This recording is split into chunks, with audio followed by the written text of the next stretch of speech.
basically papier-mâché. Hello. It's just the weirdest vehicle in the world.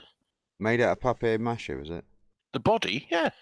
A vehicle was- made out of papier-mâché. The body. All right, it was metal. So it wasn't Yeah, made out of no, no, no. papier-mâché then, was it? It was made out of metal with papier-mâché on it. It was a papier-mâché body. No, it wasn't. Anyway, let's start the show.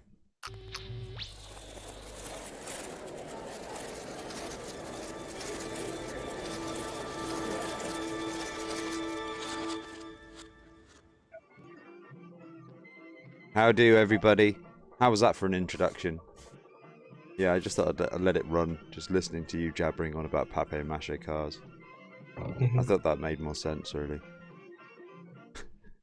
Is everyone alright? Did somebody come in earlier? I swear there was another person. Was there not? Am I making it up? Am I losing my shit here?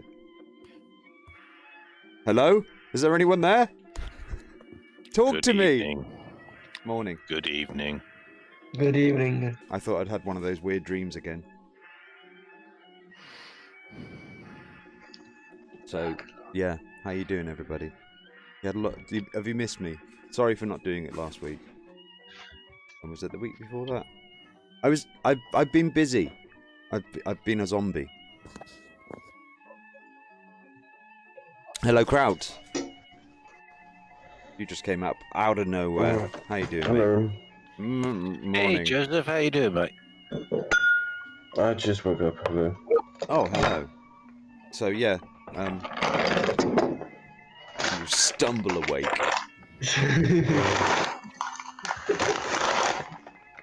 Are you okay? You want a glass of water or something, or you okay? Yeah, John, I'm just John, get him a using- glass of water, please. Yeah, ice, lemon, whatever.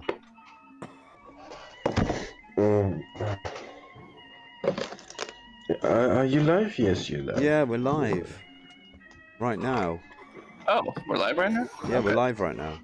Oh, I didn't realize. Hi, But- everybody. Yeah, that's why. I was just like screaming into the wind, asking everybody to greet themselves to the audience. It's like there's just Well, you nobody should there. have done that before We you all just went turned live, off. dingus. Look at the time! God, these are the people I have to work with every day. Or, well, every week. Well, not even every week, really. Every time you can be asked. Like, twice a month, maybe tops. Occasionally.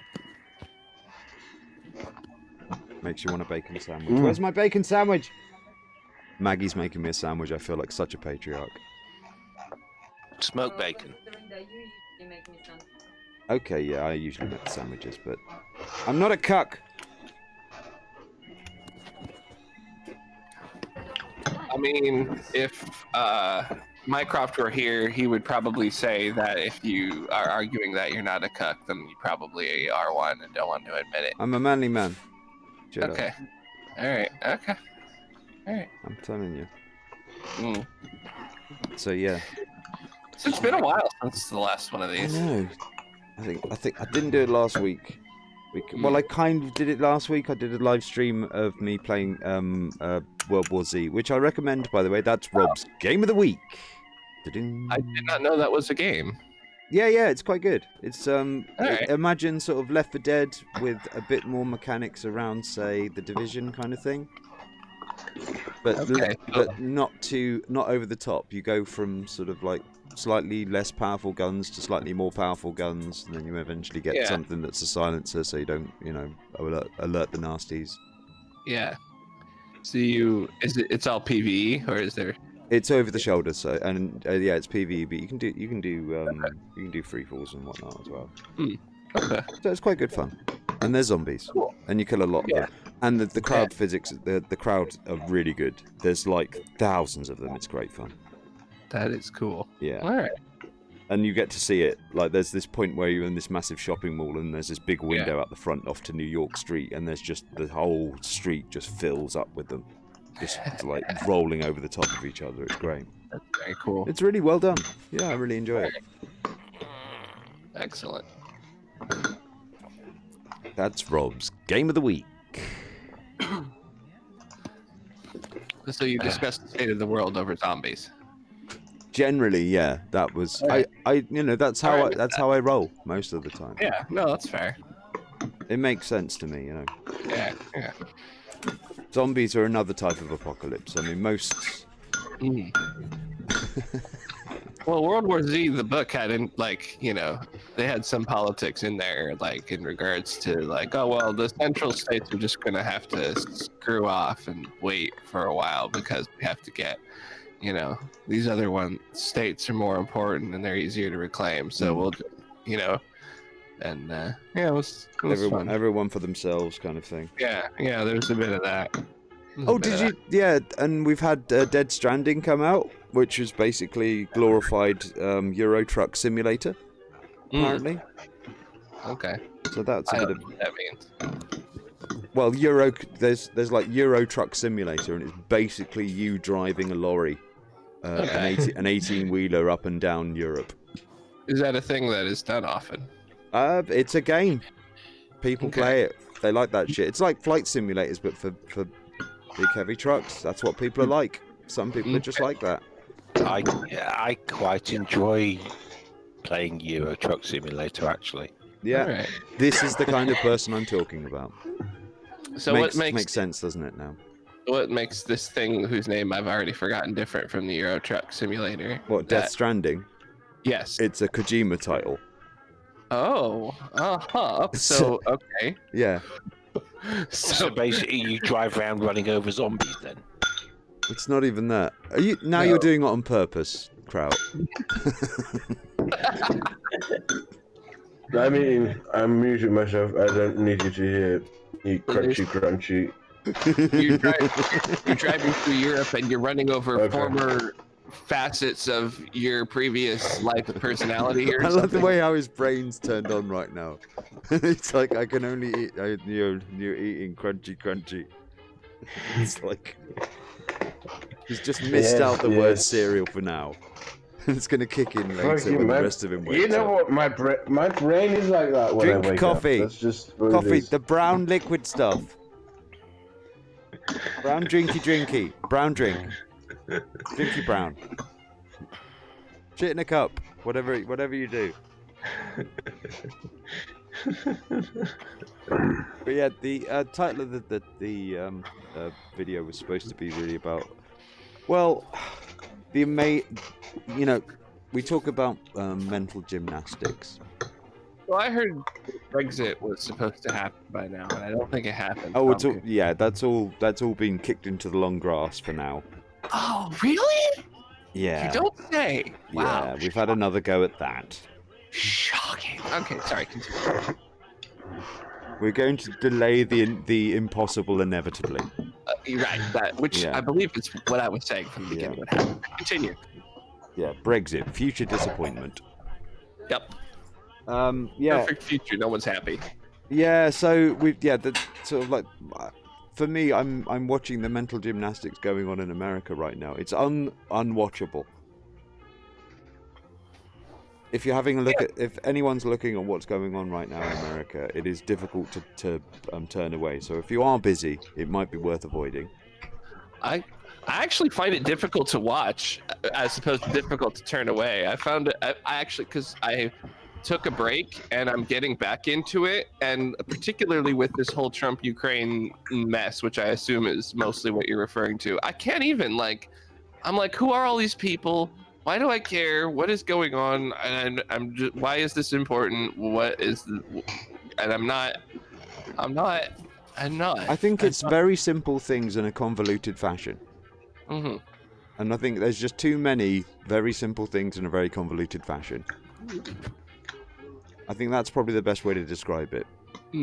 I mean, there's a lot of people going, he couldn't just possibly do that. The way I look at it is that it seems like at the very base of it, Giuliani is doing some freelancing, and Trump doesn't seem to care, and that is a clear and present and continuing danger to the United States of America, given his particular position, because he's not even really supposed to be in charge of anything. He's just the president's attorney. What business does he have in Ukraine anyway? Oh, well, because the president decided to put him in charge of it. Well, through what process? So under what department does he? Who does he? Presumably just directly to the president. But that's not the way we do things. You have a position, you're paid, you do so. It's not. The whole thing is obviously a giant conflict of interest. And even if you're gonna say that it's the president's interest and therefore the country's interest, I think there's an argument to be made that Giuliani is doing some shit for Giuliani and then convincing the president that he actually wants to do it, which is a very different thing. And if he's not going to do something about it, then we have to do something about the only person who can do something about it, which would be him. So impeach 45. There you go. You happy? Well, I mean, you could have dragged that out for a few more hours, but No, well, I don't want to. you would springboarded into it, dude. Okay, sorry. Okay. It's okay. I just want to get on with it. You gotta get it off your chest. I can see that it's burning that was inside it. you. But yeah, Not really, dude. I don't care. It's not because it's not going to happen anyway. Because the dumb Democrats want to use it for re-election, and they never want to impeach him anyway. So who cares? Well, you can impeach someone in the House. It doesn't mean that they're going to get any further. Right? Yeah, exactly. So it's meaningless. It's not going to get passed in the Senate, is it? Well, the thing is about impeachments and impeachment hearings is about getting the information out to the public. Yeah, they can't necessarily arrest him, but impeaching is basically a declaration that this person's a fucking idiot. That 2020 will also have some Senate seats being elected. Fox, right? the answer to your question is that the Senate Republicans are consummate politicians, which means they're cowards, and will do what the public tells them. So the game is to make it so that the Republican voters are so disgusted by their antics that they can't deal with them either, and insist that they do something. The game is rigged. FYI. Hence, it's that URL is expiring because nobody cares. Though this is true, but so that's gonna tamp out fairly. Or that's hence why the media is doing the impeachment drumbeat constantly. Because they're serving the interests of Democrats. I'm kind of looking forward to seeing Roger Stone's face. That's what I want to see. I want to see Roger Stone's face. Yeah, it looks like he's gonna go to jail. Yeah, when they actually sort of kind of go, yeah, you're going down. It's like, what? Huh? Yeah. This isn't a dream, mate. Always the most arrogant before the fall. He's just a bamboozling kind of person. I look at him and think, what the heck? It's like a parody of a person. He's a professional bullshitter. Yeah, that's right. So yeah, I'm just whatever. It's all catching up, I feel. That's what thing. I find. What I think is funny is that people seem, and maybe I'm getting the wrong sense of this, but internationally, people don't really seem bugged by Trump anymore. They're just sort of like, oh yeah, he's he's just become irrelevant now. I think everybody's sort of holding their breath. The Chinese want him to stay in office. What did you say, Robin? Well, I would say that the rest of the world, at least the ones that are sort of concerned about this, are sort of holding their breath, kind of going, so you're going to get on with this, yes? You're going to do this, yes? You know? Yeah. Well, the thing is, we live in a world where news has to happen today, and impeachment process is a long process, and people just don't like it.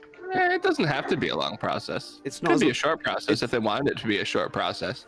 It was longer the last time because of IT, if anything. You know? Yeah. So things increase on that sort of count at least. But of course, obviously, everyone's still got to get their ducks in a row. Sure, but it's interesting to me that they're not willing to wait for Bolton, because his lawyers have said that he has testimony that is relevant to their investigation that has facts that the others would not have had, and Schiff feels that they have enough to move forward as it is and don't really need him. And it's sort of, I think it's just a month, it doesn't seem like a huge amount to wait. And I think it would be someone who probably would have quite a lot of dirt. So I wonder why they're doing that. I love the fact that he's saying that he won't talk unless you subpoena him. Yeah. And it's like a voluntary sort of I volunteer that you demand from me. Well, it's because the White House has said basically is trying to assert this outrageous and essentially illegal precedent that just needs to be challenged and then defeated in court.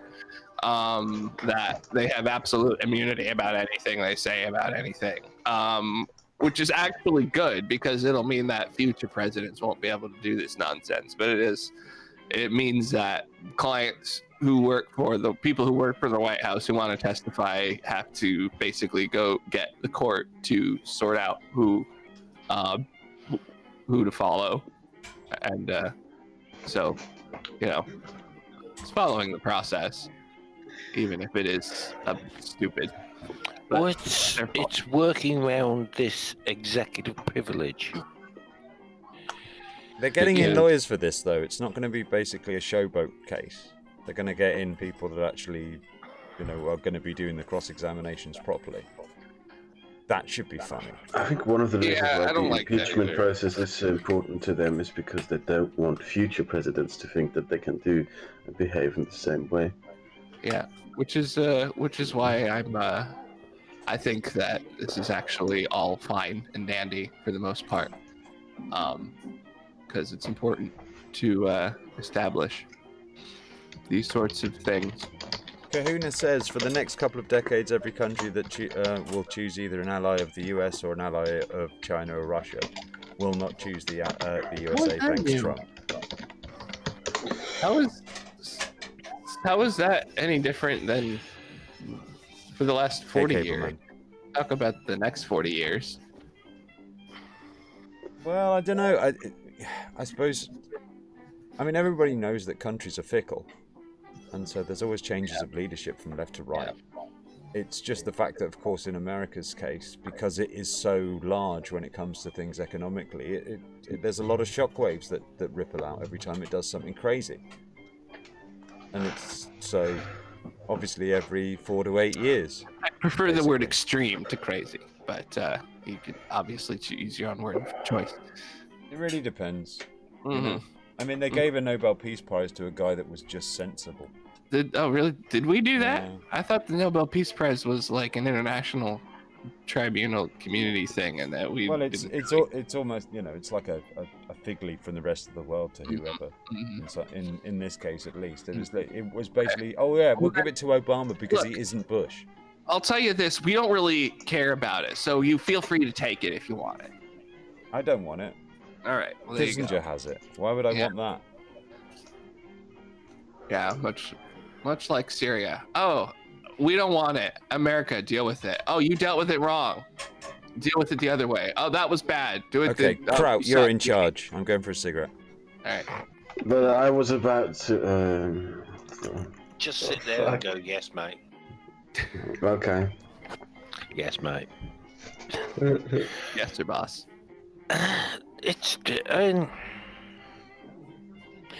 I've no issue with. Trump's just Trump. He's just an appalling human being. I mean, for God's sake, the man ripped off a charity that paid to pay veterans by $2 million. I mean, he's done so much to abuse the system and misuse the system to his own ends, and people still think he's an outsider for some reason. It's like, no, he's the epitome of the bad system. He does things that large, wealthy people, particularly from New York, do a lot fairly commonly and get away with without any sort of international attention all the time. Unfortunately, the thing that makes him different from those people is that he has that attention and they don't. Well, yeah, you do it on the QT, as they say. Yeah, that's right. It's done. Yeah, the old brown envelope. He isn't brown envelope. He is Right. walking up in He the doesn't middle have of the time. street and going, here's a wad full of cash. Do this, you know. Yeah. He's too busy ripping off other people to hide the people he's already ripping off. Well, that's the art of the deal. That's right. That's right. Exactly. Which So is how is- basically, the art of the deal was basically a book where I tell people how I rip people off, and you're still gonna vote for me? Yeah. Why not? Anyway, I'm looking forward to the Pence/Hillary 2020 race, and I hope you are as well. Oh, I don't think Pence is gonna run. Pence has got his own issues. Pence is... I'm not gonna make predictions on who's gonna win the primary. Okay.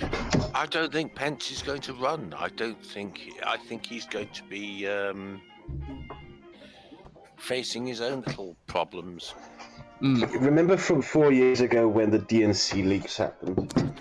Yeah. When it turned out that Hillary tried to, covertly co-opt what was going on to ensure that she would get nominated and that her opposition would get fucked up.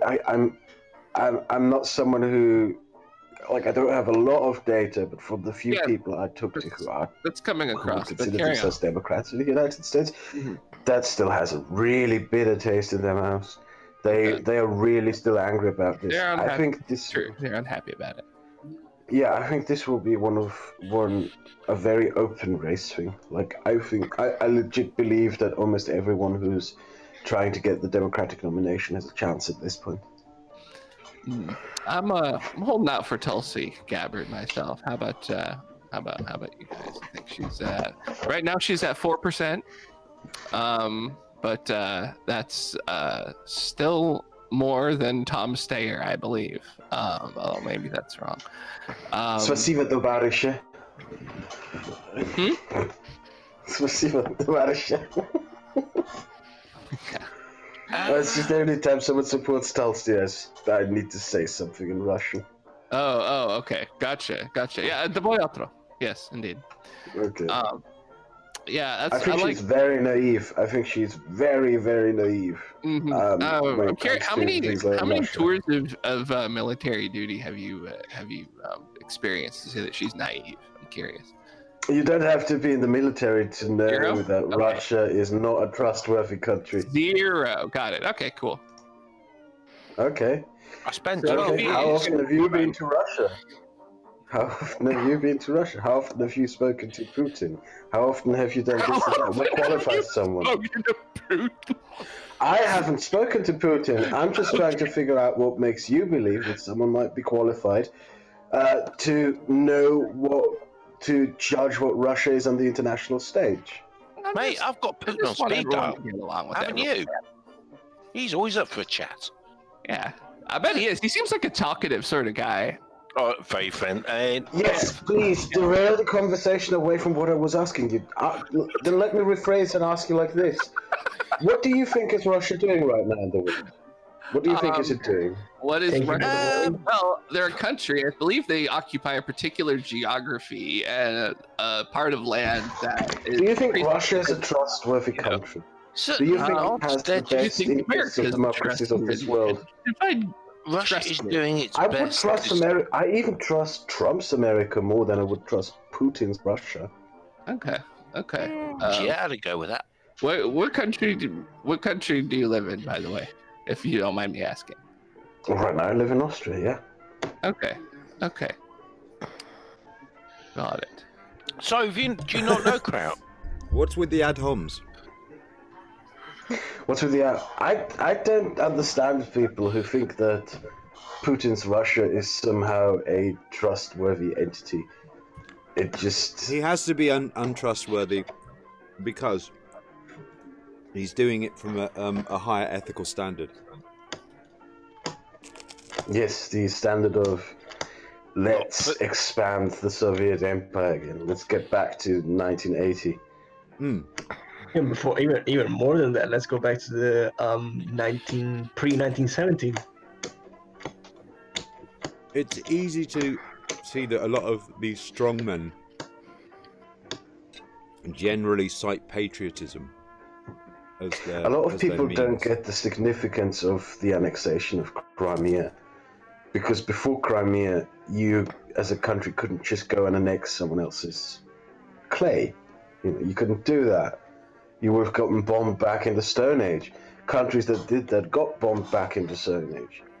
And with Putin just annexing a swath of land, as he did in Crimea, it became clear to the rest of the world, hey, this is something you could legit do and get away with. And that the signal that sends is really, really terrifying.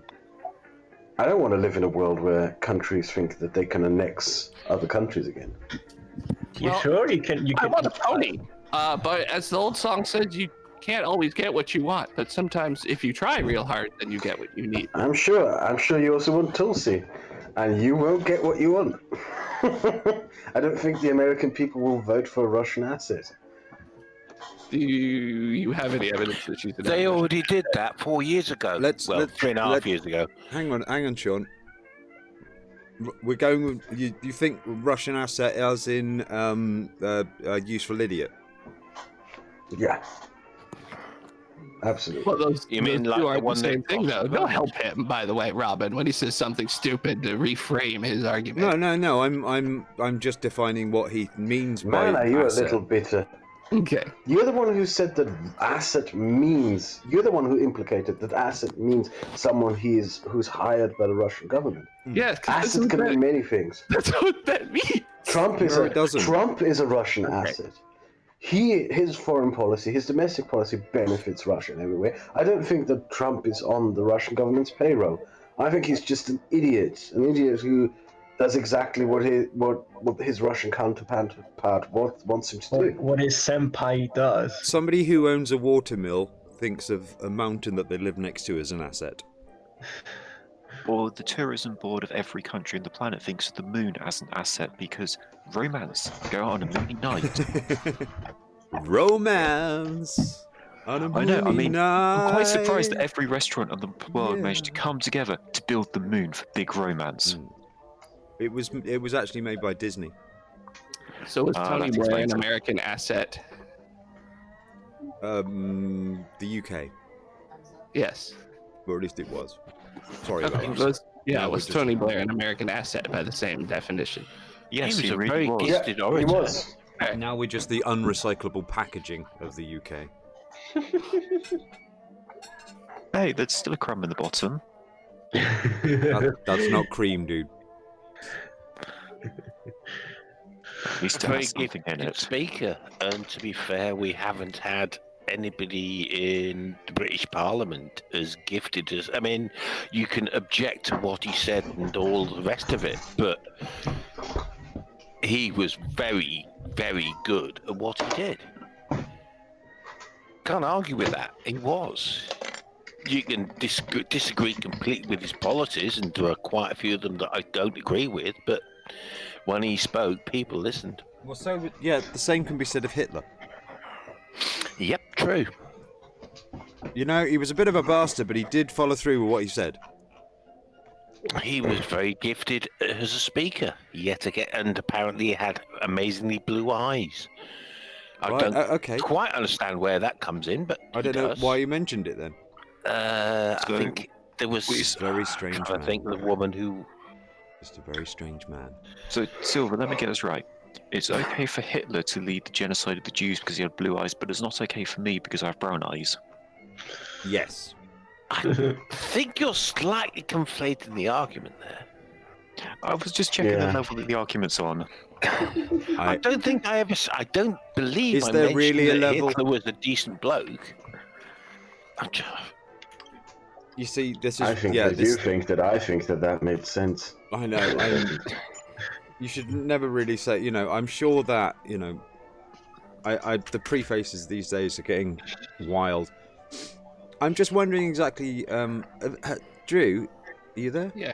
Yeah. Has the public thing started yet, or are we still in private hearings as far as this? Starts next week, mate. impeachment The public- business? Well, I believe I'm trying to remember. I think there were public hearings this week. It's hard to tell because they keep fucking leaking the private hearings, so they might as well be public hearings, and it's almost indistinguishable at this point, which is also obnoxious because, of course, they never leak the whole thing. So they just do it selectively on their own side, which is like, why even have it private to begin with? But yeah, I believe they start next week, or will continue next week. I mean, I'm looking at some of the actual the Officially, latest they start next week. impeachment news. Okay. And well, you've got obviously one of the Ukrainian associates, Lev Parnas. Yeah. Is going to be or has been. Has he been? Says he gave demand. Let's have a look at this. Giuliani associate says he gave demand for Biden inquiry to the Ukrainians. Yeah. This is. I can't remember the film. I think it was Catch Me If You Can, and it says like this is a Grenada. Well, Lev Parnas has credibility problems because he's refreshed his testimony a couple of times already, and is also facing charges of fairly serious nature for his own involvement. So there's a lot of people that are going to be going down. Yeah.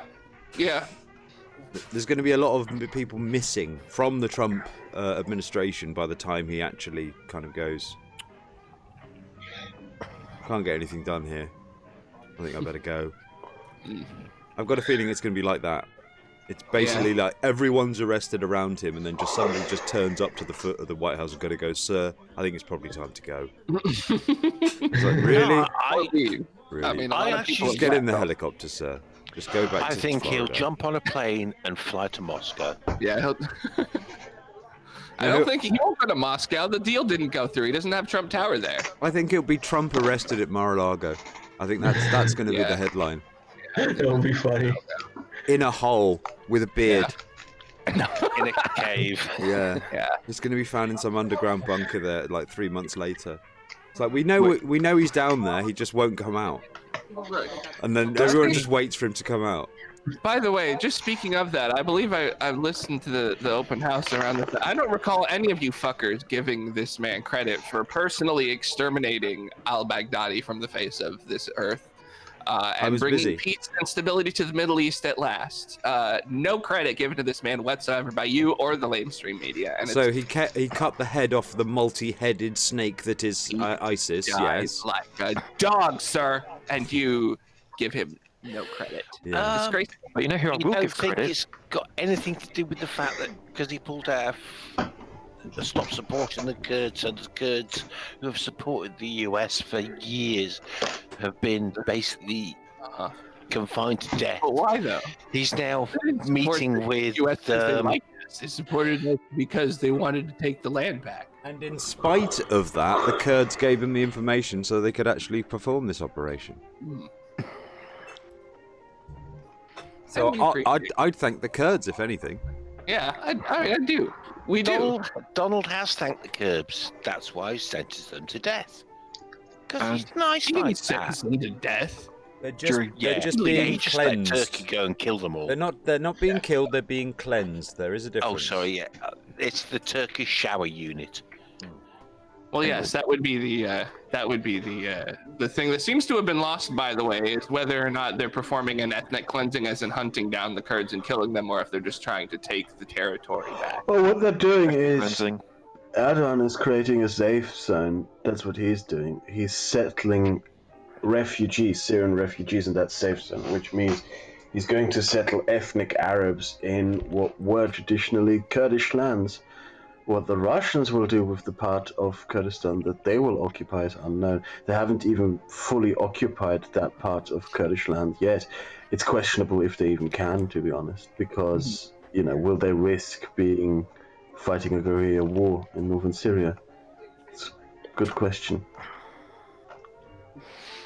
Well, the last guerrilla war they got involved in, which was probably Afghanistan, didn't end too well for them. But there is one potential future we can look forward to. It'll be really positive. Biden's 2023 campaign to get elected. When he starts his campaign by hunting down and shooting Donald Trump like a dog in a hole somewhere. Is that going to be his new show on Fox? Well, Yeah, if set he the wins or boxes loses on the it, election, punching normal. probably. They You were could definitely punching, string yeah. that one out for a number of weeks. It'd always be like, and next episode is the one where we get him, and then he always escapes like it's like Bugs Bunny with the fucking, I mean, isn't Joe Biden's whole campaign right now is I stood next to Obama when he did stuff? Yeah. Well, it's basically. It's not. I don't understand how he's the front runner. No one understand how it's inconceivable to me. I really don't get it. Like I understand that he has support, but I don't understand It's for how the he's. I mean, he's Hillaryites. going down. He's like 27. He's a safe pair of hands for the Hillaryites. I'm not Hillary. No, the safe pair of hands for the Hillaryites is Hillary, who will eventually swoop in. Yeah, but she's not gonna come forward this time round. No. She's still young enough to run in the next election. Yeah, Of course. she won't I do think this she one realised though, by not now- against Trump. I think she realised by now that she's an incredibly unlikable person. No, I think no. she finally realised. People of this type never realize that. I disagree. Look, Hillary ain't dead yet. She's going to run again. And when she dies, I'll then stop saying she's going to run again. And no other woman can be first except her. That's right. That's right. It's hers. She deserves it. She has fought for it her entire life, and no one else will take this away from her. It is unacceptable. She has to be the first American president.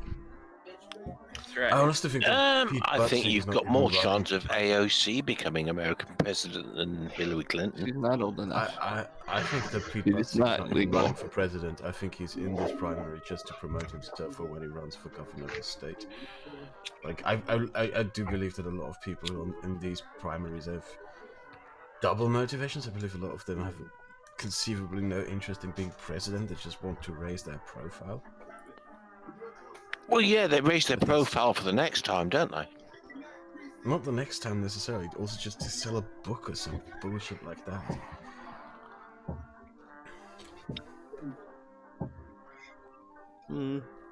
Well, I suppose that it's one of those routes, but it's also a leadership bid for later, if anything. Do you know how Stalin came to power in the Soviet Union?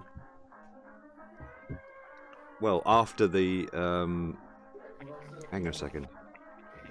Well, there were two main political camps in the Soviet Communist Party. There was in Russia they call it the right and the left. There was a camp that wanted a little bit of private business, somewhat isolationist, don't spread the revolution, have cordial relations with the West, kind of what China is doing now.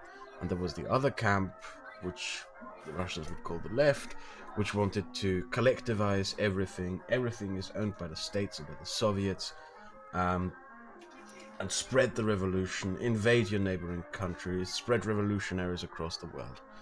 And what Stalin did was he shifted rightward in his position, in his opinion, and had all the left-wingers imprisoned and executed. Then he shifted left and had all the right-wingers imprisoned and executed. And then he executed everyone who helped him do that, and then he did what he wanted. And when I watch primaries in the US, I'm always reminded of that. It's just, I'm going to shift this way, I'm going to shift that way, and then I'm going to end up doing something completely different in the end anyway. That's what it always reminds me of. Well, I mean, crowd is just campaign promises. Once you're in power, hey, I promised that in the campaign. It's not campaign season anymore. Ergo, I guess they do whatever the hell I want. I have ever seen who actually stuck to their program and did what they promised from the start was Trump, and that's not necessarily a good thing. And now we've got political parties in the UK running, but they don't even make a manifesto and don't even pretend. You're about bloody Nigel, aren't you? Yup. Why is that man still free? That's the question. It's like, why is he not in jail? Because you damn Europeans haven't investigated him properly yet. Your Yeah, fault. Well, I mean, it's when was it? April. They announced they were investigating for receiving 500 and. Fox, we've given you plenty of evidence to arrest him. It's your fucking corrupt ass country that won't do it. Yes, but it's your laws, not ours, that he's breaking. He hasn't. Some coffee They haven't finished something else. the investigation into his. I'll see you guys later. Take care, mate. See ya. He received £500,000, sorry, euros, from. Oh God, it was. Damn, I've forgotten the guy's name. Aaron Banks. That's what That's what the EU were investigating him over, and that investigation has just gone nowhere. I think you're right. Where did Croc go? I think you're right. He disappeared, didn't catch the reason because Sylph was talking. Oh well. He said good night. All right.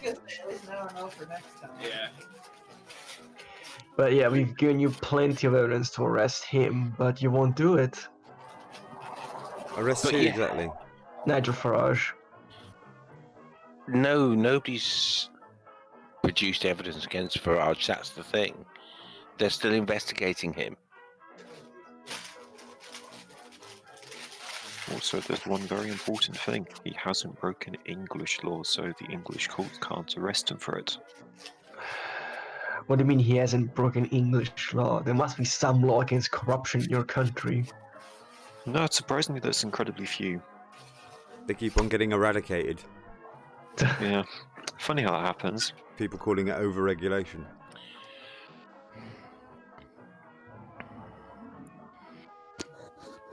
Maybe I should make a little smoke effect that goes over the top of this. Okay. Not right now, of course. But... How have you been, Fluffs? Same old, same old. Did you enjoy the People's Vote March? Yep, absolutely deafening when the results came back. So, It was interesting. yeah, tell us all about it. It was quite a surreal day with the timing of Parliament actually sitting. And it was nice to have a couple of party leaders come out and talk, but it was a real shame that Corbyn didn't get involved, as per usual. And he kept to his original plan of being whisked off up to the north of England. Habib! Maybe. Oh, so it's our fault, is it? No, I think he went up to Liverpool and Manchester. He does that. Yeah. Habib can't hear you Well- right now, mate, for some reason. He does sort of plan his events, and once he's planned the event, he sticks by those plans. He said that from day dot, really. I mean, it's like, I'm going to go to make a speech in Scotland. Oh, look, there's an England rugby match on. I get photographed having a kip. That's insulting the England rugby team. Oh, well, nobody believed that. Yeah. I mean, Nobody believes that. yeah, anybody, even on, in some sort of, fucking rent a hut in the middle of some building site somewhere, somebody's not going to be even fucking believing that shit. Even if somebody's going to go, look at that. It's going to go, oh, shut up, mate. They're not even there. Not even there.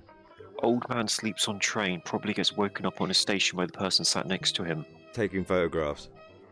Yeah, that's not really a story. It's pretty normal to have people sleeping on trains and waking up at the right station. So why did the Daily Mail decide to run with that as a Because story? they're then? that desperate. Like I said, less and less excuses. They're running on empty at this point. Also, a lot of the Daily Mail journalists are London-based and not used to the etiquette of the countryside. I see Boris managed to lay a wreath the wrong way up. Of course he did. Honestly, who gives a shit? And we've also got Tory ministers insulting anyone for wearing the white poppy. Once It's again, almost- honestly, who gives a shit? I'll it's be almost honest, like they don't understand what the white poppy means. as a former soldier, I do wear my poppy.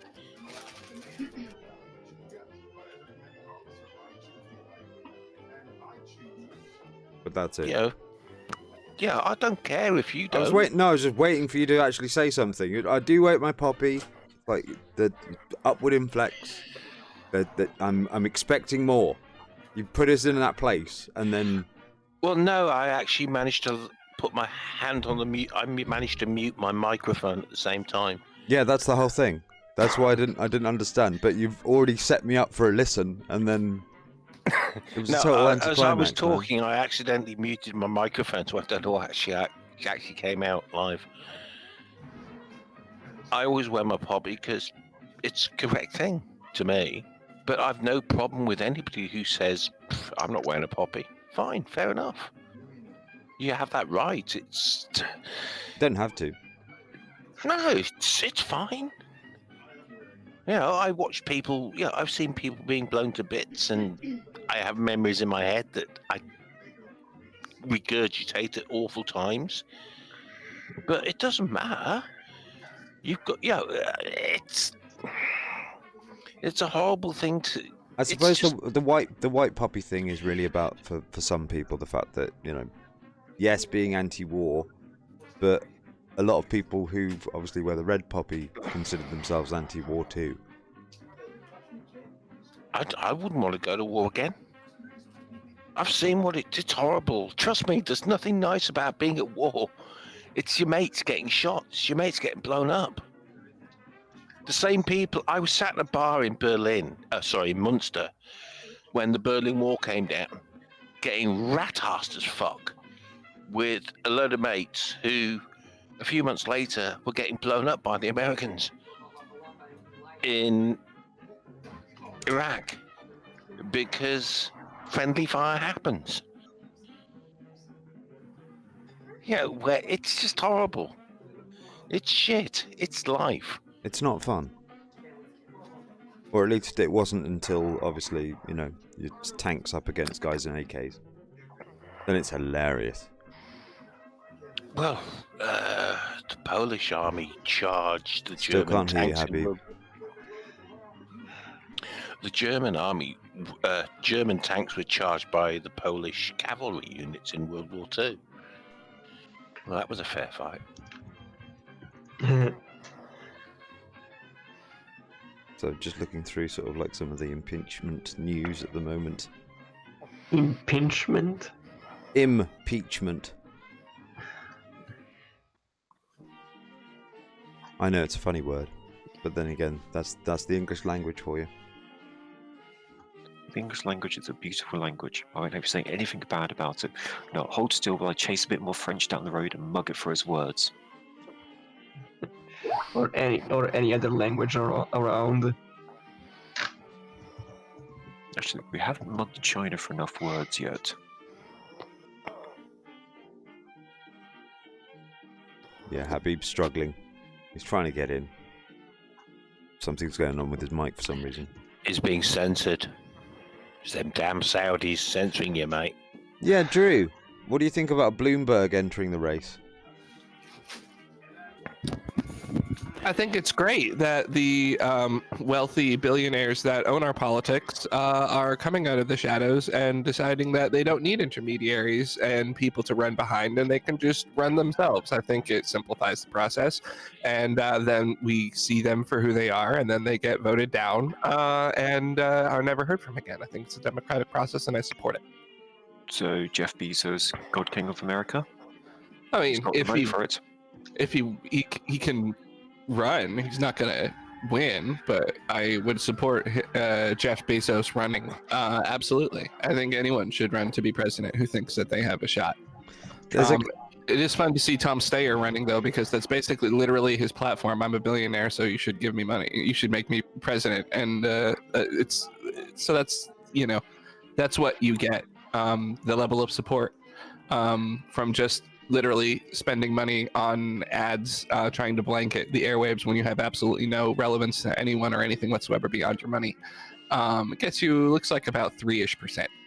So that's, that's some data, which is good to analyze. Well, here's an interesting idea. This is the ex-legal ethics lawyer for the White House, their sort of like ethics chief, their former ethics chief, Richard Painter, suggests that Bloomberg buy Fox News. Why would he do that? Why would they sell it to him? That's very silly. Well, you can. There's a way to take over those sort of places. Well, yeah, but there's always a way to get shares. But they wouldn't do it for that reason. That would never happen. Well, you say that, but if you're rich enough, you could quite literally just buy the Republican and Money Democrat is money. Party and be the only candidate. Yeah, money is money, dude. I don't think he has that kind of money, though. I mean, I guess now that Roger Ailes gone, they are in need of a wealthy billionaire. $52 billion. Uh-huh. 52 billion. You think $52 Fox News is billion what? dollars. Ooh, and what's he done for him? Well, he's had a pretty good piss up, hasn't he? Oh yeah, I mean, you know, obviously he's done fairly well, but basically everyone hates him. So that is sort of the consequence of that. Yeah, but I don't want to sound funny, mate, but you elected as your president a man who, on his second or third political speech, insulted every disabled person he could think of, who has gone round and mocked everything that should. He did not do that. There was the journalist who had, was it thalidomide? Yeah, that's one person. Yeah, well, you don't think that was pretty insulting? I mean, it was probably fairly insulting to that journalist. I don't know that it's insulting to disabled people everywhere. I'm sorry? You don't think that was I'm sorry, but over here, if a politician had done that, that was it. He'd be gone. I mean, he might have made out the stadium alive, but You can't even call a person a bigot in private. I mean, you can. The thing I think that is way more egregious. I don't know if it's true or not. Brown, Gordon Brown, called a bigot a bigot, right? Because she was a bigot. The thing I think is way more egregious, which may or may not be true, but was that he said he asked when he was building one of his hotels why there was Braille in the elevator and insisted that it be removed. Because apparently Americans with disability compliance is not a thing for Trump. Yeah, it would seem. I mean, I don't think they actually were removed because you actually can't do that. It's actually like part of the door. Like it would be like a significant undertaking to actually take them out. But no, you can't do that because in America, if you do that, the building is legally shut until it's restored, thanks to Americans with disability compliance rules. Well, it's very simple. All you've got to do to Donnie is say, "It'll cost money," and he'll just change his mind. Yeah, generally. Just mention the financial impact, and you've got him sold. I mean, how about now? I want Robert De Niro to run for president, and So- I think we heard you. I Say thought again. I heard Oh, Habib. Yeah, there he is. Yeah, I just rebooted and it fixed itself. Yeah. Good evening, Habib. How the Hey. devil are you? I'm good. Been playing Skyrim. I just wanted to ignore you guys and kill dragons instead, but here I am. Sorry. So Have you played how you Outer guys World yet? been? What? Outer World? No, I haven't picked it up yet. I've played. I picked it up and I've played it, and this is really daft because people compare it to New Vegas. Sorry. Mhm. And I've got the same effect that I had in New Vegas. I start playing it and I get really depressed. And I cannot understand why. Yeah, I don't know, like... Okay, I'm gonna say something that's completely and utterly unorthodox when it comes to Uh-oh. RPG fans. Get I rid of never everyone. liked New Vegas. Oof. No, I just didn't. The thing Who's that your I liked favourite? about Fallout and the Elder Scrolls is that as soon as you start the game, you can go anywhere you want, do whatever you want. New Vegas is kind of the same, but they do level gate a few areas, and I really hated that. Just couldn't get over it. Like, I want to go there, but you're like, no, just go, level up. And I'm like, no, I don't have to. I want to. Yeah, the game You kind of... rebel, you. Yeah, I mean, you know, it's an acquired taste. That's fine.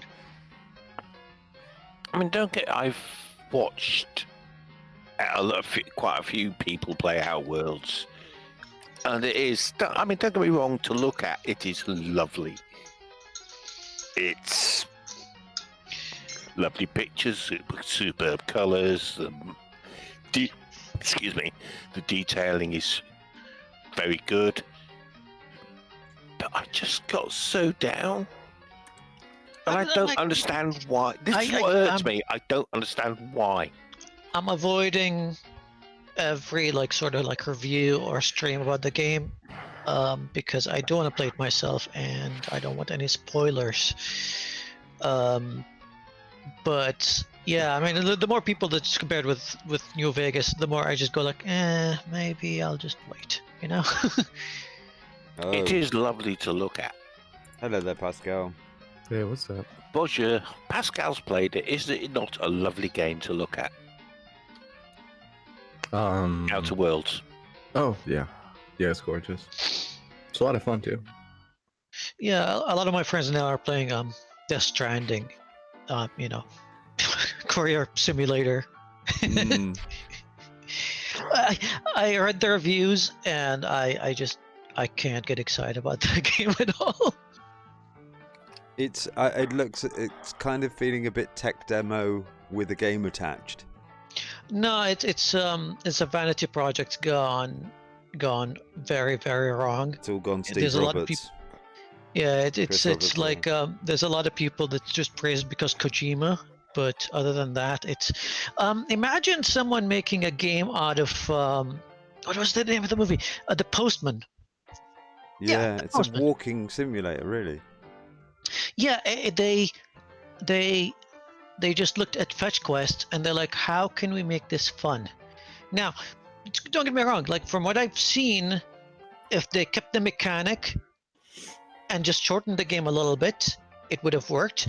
But you play this you stack a lot of bags and a lot of shit on your back and on your on your knees and in your calves, and Yeah. you have to balance yourself out as you just climb stairs and just do stuff.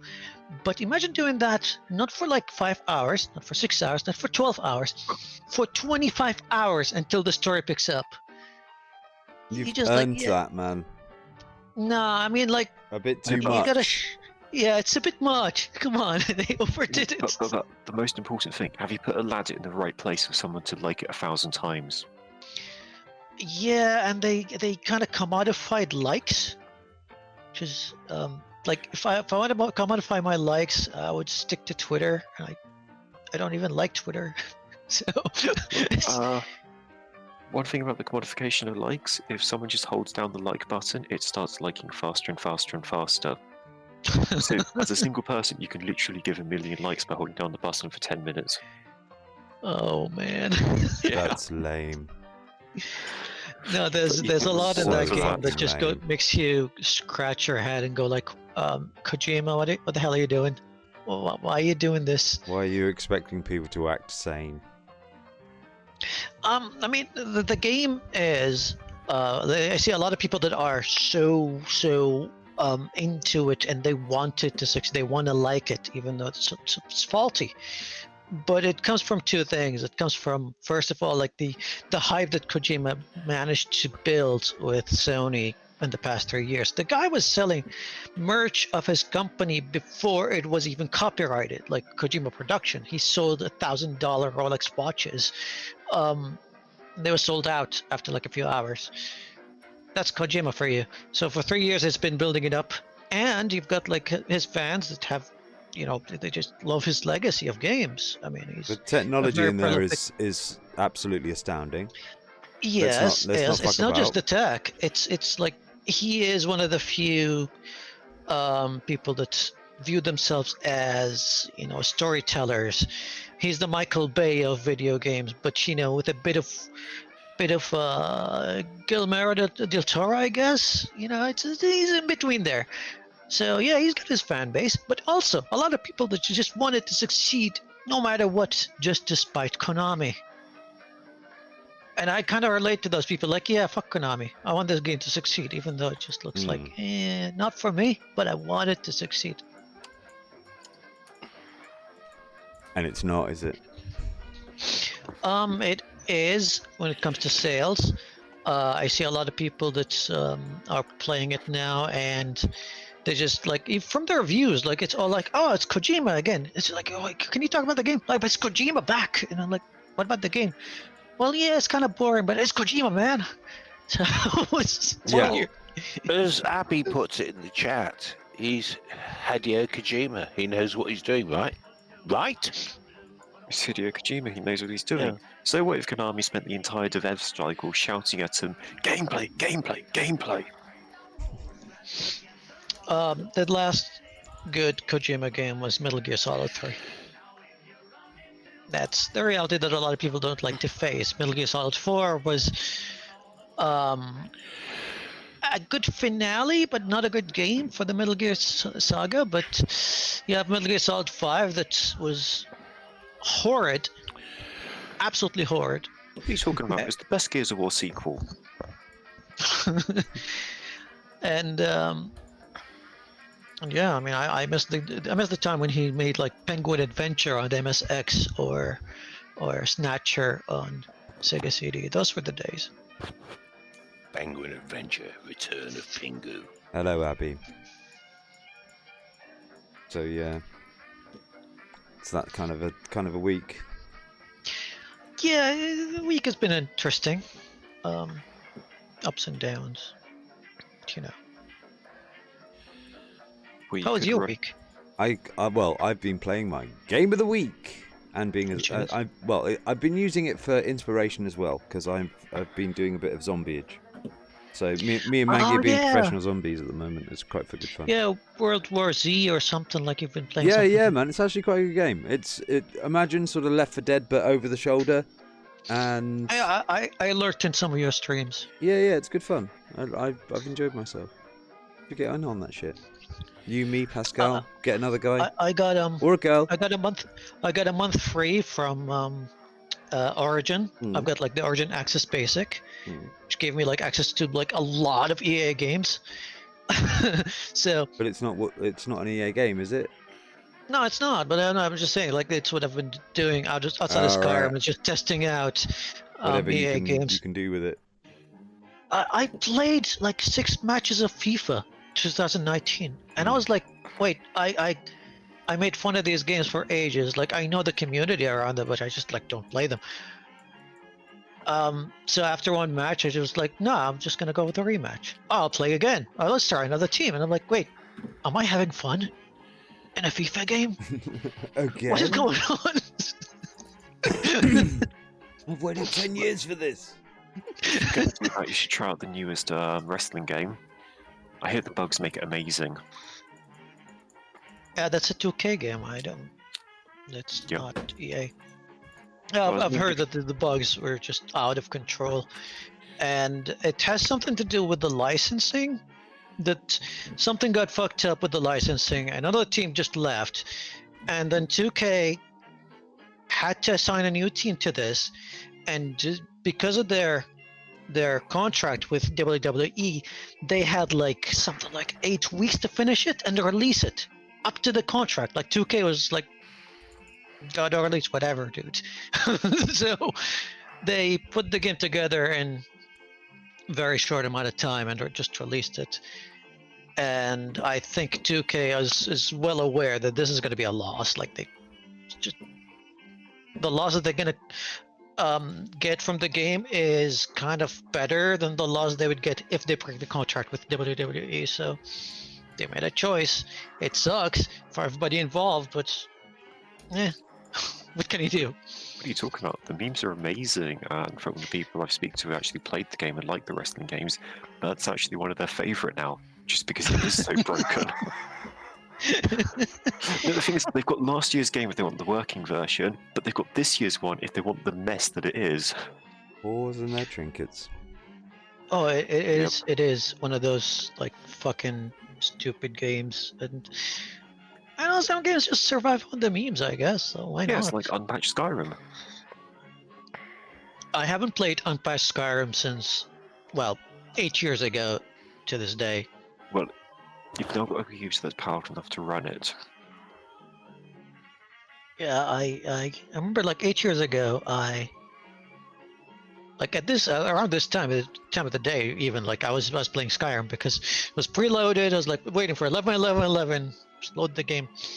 And the next day, I went to work, came back from work, and I'm like, Nexus mods were already up, and they had a couple of mods. So yeah, it lasted for like a day unmodded.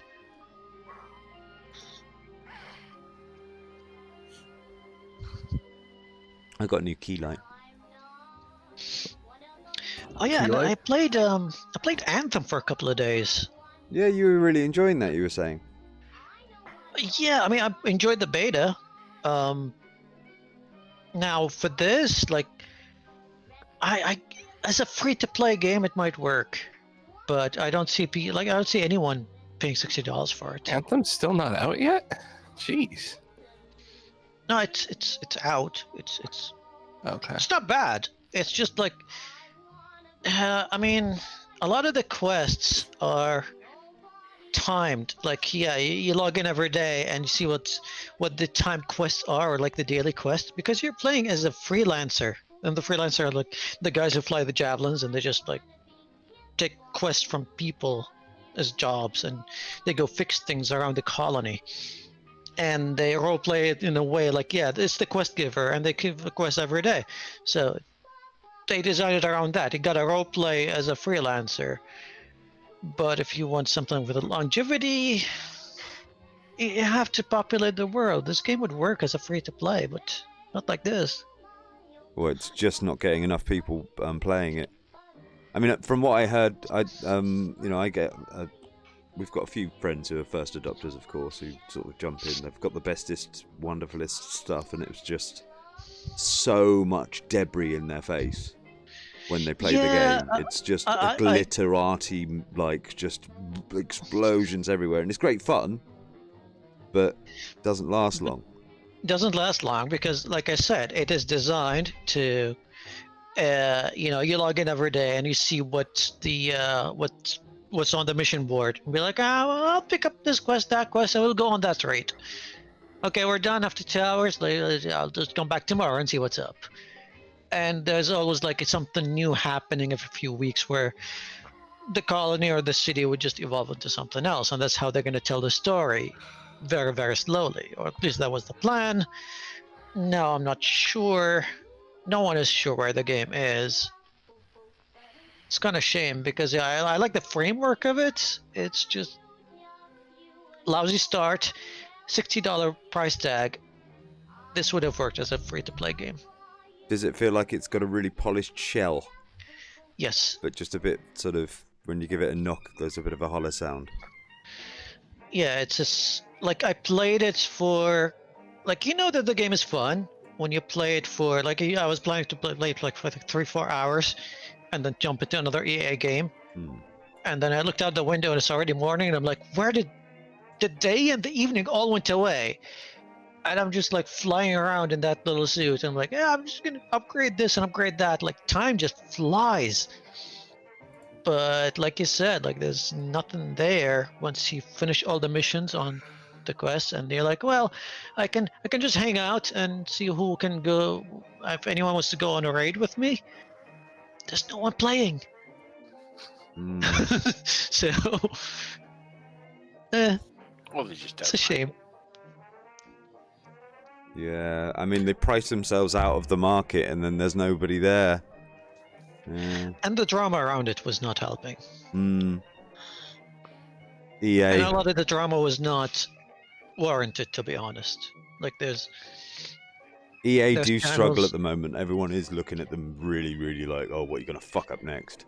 But the mismanaging of Andromeda going on to the mismanaging of Anthem did kind of act as a red flag in an appropriate way.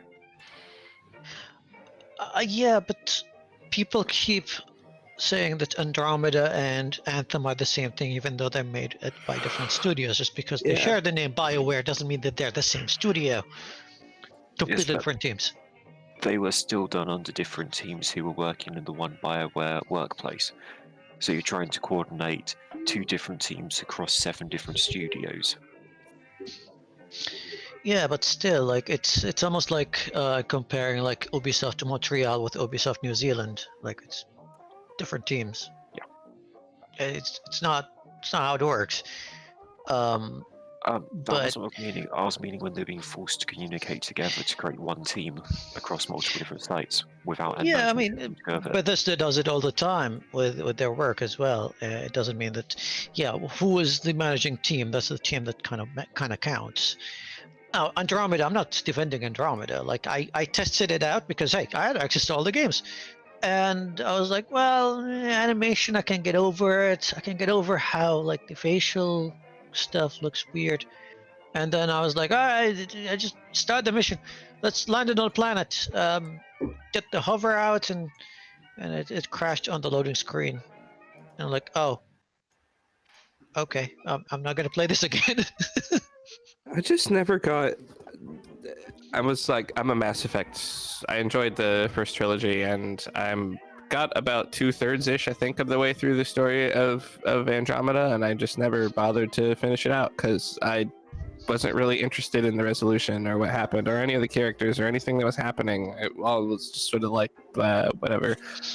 So it was like, yeah, I've got all these great choices of things I can do, and none of them are interesting. So I don't. I mean, you wake up and one of the first faces you see on your ship is an Asari, like she was one of the medical crew. And then you start walking around and there's like a mission log, and they're like, hey, this is a huge step for humanity. The first ship goes to Andromeda. I'm like, wait, we've got aliens here. It's not humanity. Like, no. Who wrote this? don't. That's racist to point that out. I mean, yeah, I don't know, but it's funny because I guess everyone was sort of thinking like, well, yeah, Andromeda kind of sucked, but it's okay because Anthem is going to be like it's by like the A team, like the good team, the great BioWare team is going to be the new IP, and it's going to reset and it's going to be awesome, and it appears that isn't really happening either. There's a lot of great touches that you see in Anthem, but it needed more to be a multiplayer ongoing game. Like if they stuck like this, if they took this world and they built like a single player game around it, it would have been perfect. Like there was. Okay, let me just go back a little bit and try to explain what Anthem is about. Anthem is about this world where there is a race of people or machines that build worlds. They're like gods of something, and this world they just gave up midway through, and they're like, well, we're just gonna leave it mid-creation.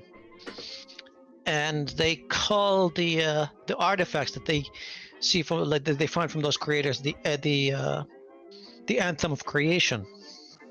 That's where the name Anthem comes from. And on those artifacts on the sites, things just go weird. And I reached a site while exploring where gravity for a couple of years went upside down.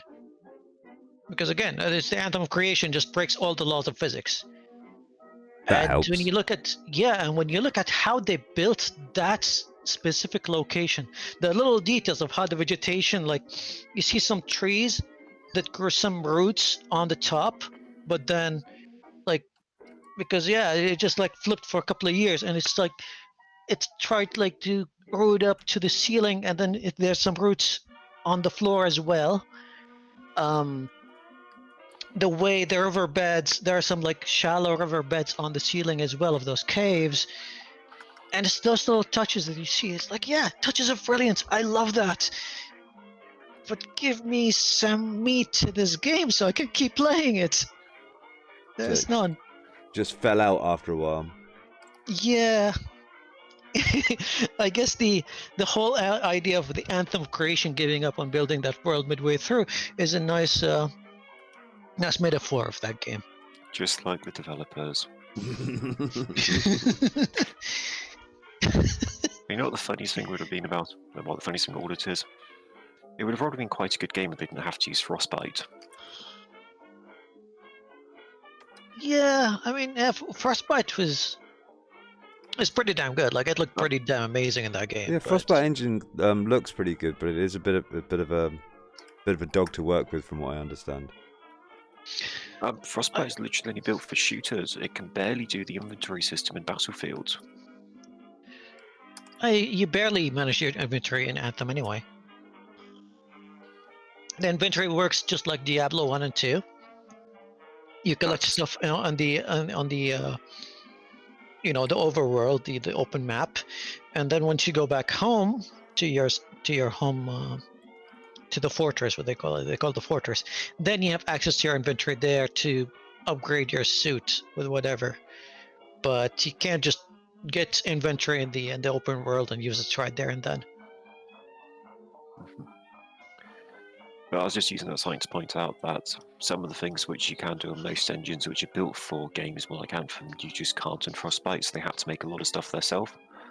And they got told to change engine partway through development. That can happen. Where it goes back to being quite similar to Mass Effect Andromeda. Engine change midway through development, and an engine not designed to support the type of game they're making. Huh. I never heard about Andromeda changing engine. I just heard that the team is very, very new that is behind Andromeda, and their best work was like localization and porting different games to different systems. They didn't really do their own full game, and all of a sudden they get a Mass Effect sequel dropped on them. They're like, "Hey, just do this," and they're like, "Well, okay." Whatever you say. I mean, yeah, that's the thing. I mean, it's all very well to say no. I think that's about right. Yeah, they're just like, they tried their best, and then there was the time constraint, and because it's a new team, like, they didn't meet any of their targets. I don't blame them. I kind of blame EA for this, but there are some things in that game, like I only played it for like a few minutes, like less than an hour, and the writing was just like, I kept rolling my eyes. I'm like, who fucking wrote this? It was awful. Probably. Or at least I hope that's the quality of their interns. Oh well. Speaking of EA though, I'm looking forward to the new Need for Speed. It looks amazing. Wait, they still make them? Yeah. The new one is more like Need for Speed Most Wanted or Carbon, with lots and lots of police chases. That's always the fun bit. Yeah, they leaned very, very hard on police chases and customizing your car. Need for Speed Most Wanted was probably the one that really sort of sold it for everybody. I don't know. Like for me, it's been since 1990. I think 1992 when Road and Track Need for Speed came out, and that was my first one, and I never missed a Need for Speed ever since. That's a lot of games to buy in one series. There's not enough like good cop games. I actually play an officer of the law. There's LA Noire, which was pretty cool. I did enjoy that. Now and again, I want to crack that open. Yeah. I mean, I played it for a while on the PS3 because at the time I didn't have a PC that could run it in max settings, and the PS3 was actually better. But I like, after an update, it deleted my save. I was like 20 hours in, and every time I play the game, I'm like, I already played this. Can I just skip missions? No, you can't. Yes, you can. No, you can't. Yeah, you can. Not really. Yeah, you can. How? There's the mission select. No, not like. There's a mission select. Forget about the PS3. Yeah, but you have to beat the mission first. You have to beat the mission first. Ah. Like, yeah, it deleted my save. Like, and that was before the PS3 had cloud save, so there was no backup. Yes. So now I'm sounding like a cow.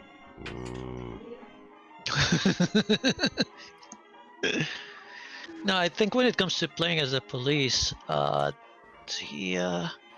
are some Need for Speed games that allowed that. I think it started with Need for Speed 3, High Stakes, where you could play as the police. And then there was Hot Pursuit as well. You could, like, I remember, like, when Hot Pursuit, you start the first police car you get is the Crown Victoria, the Ford. The thing is that you actually do, you don't necessarily do police, but you do a lot of world police. True. So, like, if you think about it, like, you know, Call of Duty. What Police Quest? I know I played Police Quest. Yeah. Now that game was actually, it was marked down by a lot of critics at the time because it simulated police work too accurately. Like, you actually go back to the office and do paperwork. Wait. Is there a scene where you get to tie a mentally ill person down into a chair and tase them when they're in the chair and get a bonus for it? This is before tasers. Oh, so in that case, do you get to walk into the cell block and shoot the mentally ill person? That's right. And get the bonus for it? You're right. That was in the game. Nice, very realistic.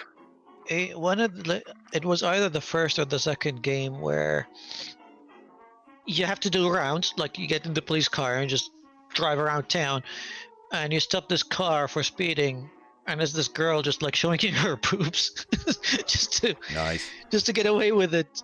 And if you let her go, your chief kind of finds out, and he just lambasts you for it. But you only get shouted at, not arrested. Mm. Yeah. Well, yeah. No one really cares. They only mad because the speeding shit's just a revenue raiser for the police anyway. But it shouldn't be. Yeah, but it is. That's rude. I know, but it is. That's bad and wrong. Should be stopped. Okay. We should complain. Yes, indeed. The police departments of America appreciate your feedback. I mean, they work on a quota. Like, they've got a quota of tickets they gotta hand out. That's right. Like, what if, like, everybody just started, like, following the laws and no one broke any... And they changed the laws so that they could be broken, so that they could... Because the point is to make money. It's not... You don't need traffic laws. People figure out how to drive on their own. What would happen if we police get... and the mafia? Like, self-driving cars are gonna come, and then, like, you know, they're just gonna follow the traffic laws, so then what? Yeah. Well, generally speaking, it's not. I have a feeling it's still gonna have a dude there. That's sexist. I got it. You arrest the black guy who's driving the self-driving car for not having his hands in the appropriate part of the wheel. Yeah, there you go. That'll happen a lot. Because despite all the Tesla adverts of the self-driving car driving itself with the hands off, Fluffy, they will not any black guy for not having his hand on the wheel. They'll just shoot him. Yeah. You can't do that to all of them because you need to ransom them with bail. Because you can't make money from shooting someone other than what they have in their wallet. They'll ransom the body. Oh yeah, I forgot about coroner fees. You can't shoot black people. You need somebody to pick the cotton. That's what the Chinese are for. No, that's what the Mexicans are for, you idiot. Build that wall. Especially the one in Colorado for some reason. Oh dear. So how you doing, Habib? How's life treating you? Life is treating me well. Cool. It could be better, but you know how it is. How's the region? It actually rained today, which is quite weird. Like, we've got a thunderstorm going, and it rained for like 2 hours. And we're like, wait, that's... and it's almost like the sky just like waving at us, going like, well, that's enough rain for the year, bye. I remember that when I was leaving, there was like just a few raindrops, and then the rest of the year nothing. It was kind of scary. So how's the how's the Mideast region? Nice and turbulent, or are they? In what sense? Like economy-wise, politics-wise, that's kind of a. If you're talking like Middle East in general, like there's fearsome protests in Lebanon and Iraq. Yeah. Iraq, there's a report that I read today. The death toll is over 300 people, and it's basically the protesters. They just want to separate religion from the state, and they want the Iranian influence and the mullahs to just beat it the fuck out. They just tired of the whole sectarian violence and the corruption in government. So are the Lebanon and the Iraq protests linked, related, the same? No, not at all. The Lebanon one is kind of funny in a way, and how it all started. Lebanon is supposedly ruled by a socialist party right now, but the socialist party, what is like, there's no socialist policies there. The workers don't own the means of anything, and the social programs are shit. Like they got like paid, like they got to pay for everything. When it comes to like healthcare, college, you name it. There's no unemployment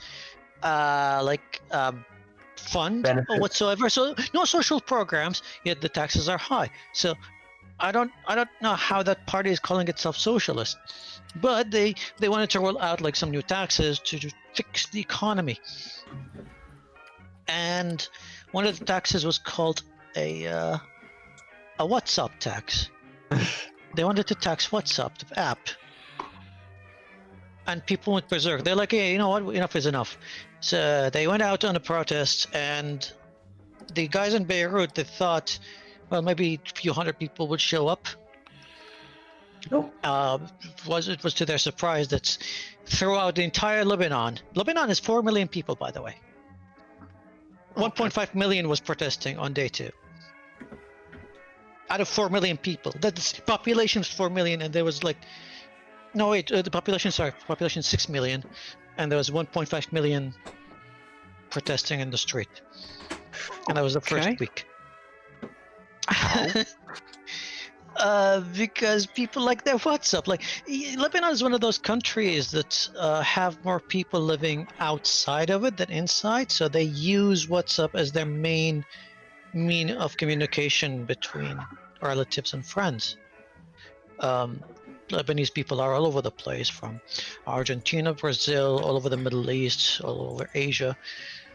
It's their thing. So if you want to tax that, people just got fed up, and yeah, they just wanted to overthrow the entire government. Like, yeah, just all parliament should go. The president should go, and we'll have another election. We'll have to oversee like the new policies for the economy and taxation. They're not against taxation. They just want something that works. They're okay with the government working for the abolition of private property and money for extreme taxation, but the second it goes to a WhatsApp tax, about a quarter to a third of the country's on the street protesting. It's kind of accelerated into that. It wasn't just about WhatsApp. It was the straw that broke the camel's back. They were just like, we're just done. This is silly. When you have like members of the government, buying their designer jet every year, and then they're taxing the people for WhatsApp use. Like, yeah, you gotta draw some lines. You're like, hey guys, just stop. What the fuck is a designer jet? That's like Al-Hariri actually is one of those guys that collects jets. He's got a lot of Saudi money behind him. Guy's a multi-billionaire. Like, he's pretty filthy rich. okay. So do you think the the Lebanon protests are backed by anyone in particular, or is it like a purely rudderless, leaderless? It's movement? leaderless, and they tried to pin a leader to it. They tried. They goddamn like Hassan Nasrallah. First of all, he kind of Hassan Nasrallah, for those who don't know, like he's the leader of Hezbollah.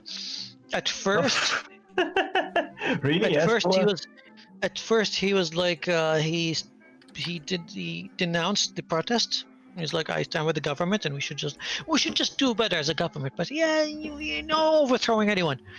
And then he changed his tone, and then him and his movement, Hezbollah and Fatah, tried to actually harass and beat up protesters, but that didn't work either. It's kind of flipped on his head when the army started protecting the protesters against his gang. The army was giving instruction to clear up the streets of protesters, and they were like, "No, we won't. What are you gonna do?" Oh dear. Revolution.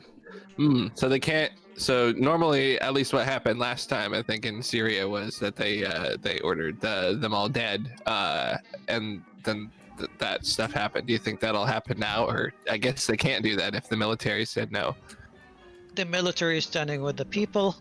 The military is facilitating opening some of the streets that were closed down, just so the normal life can resume in some capacity. But they're filling the role of organizing and protecting the protesters against anyone else. Yay, another Egypt. No, more like a Tunisia kind of situation. Now the thing with Lebanon is, out of all the countries that had an Arab Spring, they had a very deadly civil war not too long ago, and the memory of that civil war is everywhere, and nobody wants that.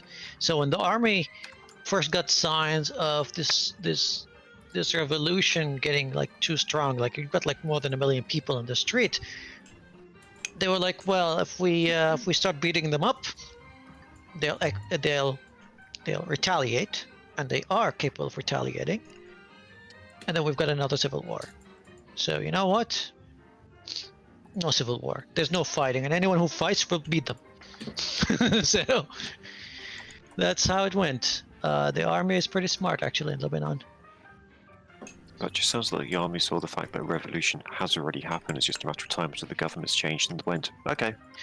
Oh yeah, We're the on the side of president's people our president already stepped down.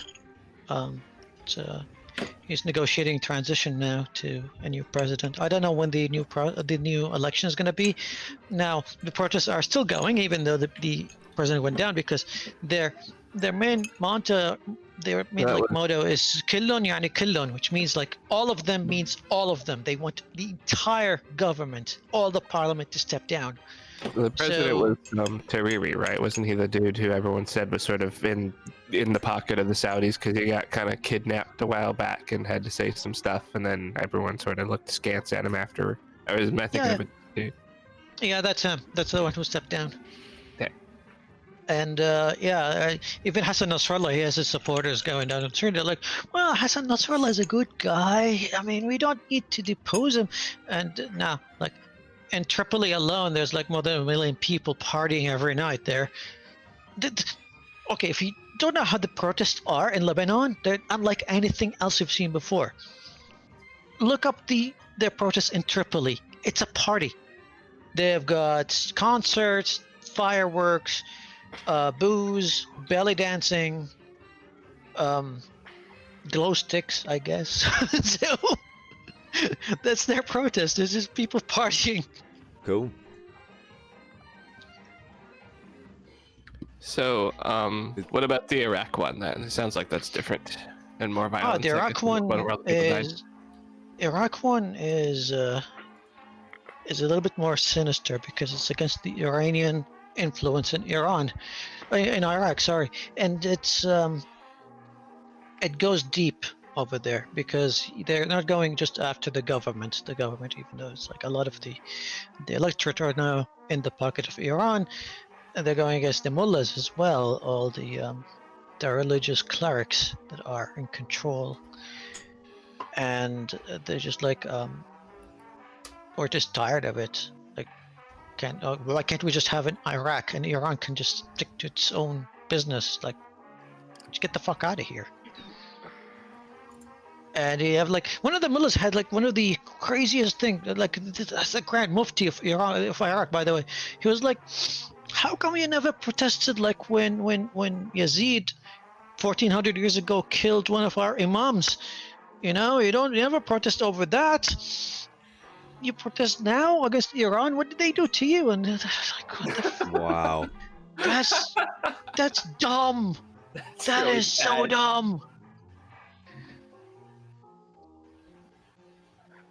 So yeah, the Iraqi one, A and little bit out of touch I there. mean, and yeah, they like the army and the police started shooting at them. They started shooting back. They burnt down the the Iranian consulate in Baghdad. Whoa. That's not Yeah, good. it started really Yeah. escalating. It started escalating, and it's not gonna end up well. So, I do we know who are these new people who are? I guess people have been unhappy about the Iranian influence on Iraq in a while, but is this like? I'm wondering if this is like ISIS coming in and stirring people up, or if it's something else. No, it's not ISIS. No, That's not their modus operandi. That is Right. not what they do. Right. And they're not operating in Baghdad anyway. They're up in the Okay. north. Okay. No, it's very grassroots, and it's a thing that it's been going on since 2003. Like people were not happy with the Iranian influence starting in 2003. Mhm. As soon as Saddam was out of the picture, Iranians started moving in. Right. And you have like there's a guy he lives in London, what's his name, Munir Khabbas. No, not Munir Khabbas. He blocked me on Twitter, god damn it. Anyway, he's a Shia, one of those Shia kind of like clerics, and he's like an anti-Sunni sectarian, and he's one of the people that were kicked out of Iraq because people were just like, well, he wasn't really kicked out by the government, he was kicked out by the people. Like, yeah, just get the fuck out of here, we're gonna kill you. Because there's a point where rhetoric becomes, it just causes death, and his rhetoric was causing people to die. He was advocating violence against Sunnis. Unfortunately, with more Iranians moving in and more of their rhetoric moving in, imagine like the worst of the worst white supremacists, but against, like, instead of like going after the Jews and the blacks, they keep advocating for violence or removal of Sunnis and Christians and Yazidis and Kurds. That's the kind of stuff that the Iranians brought into Iraq, and people are sick and tired of it.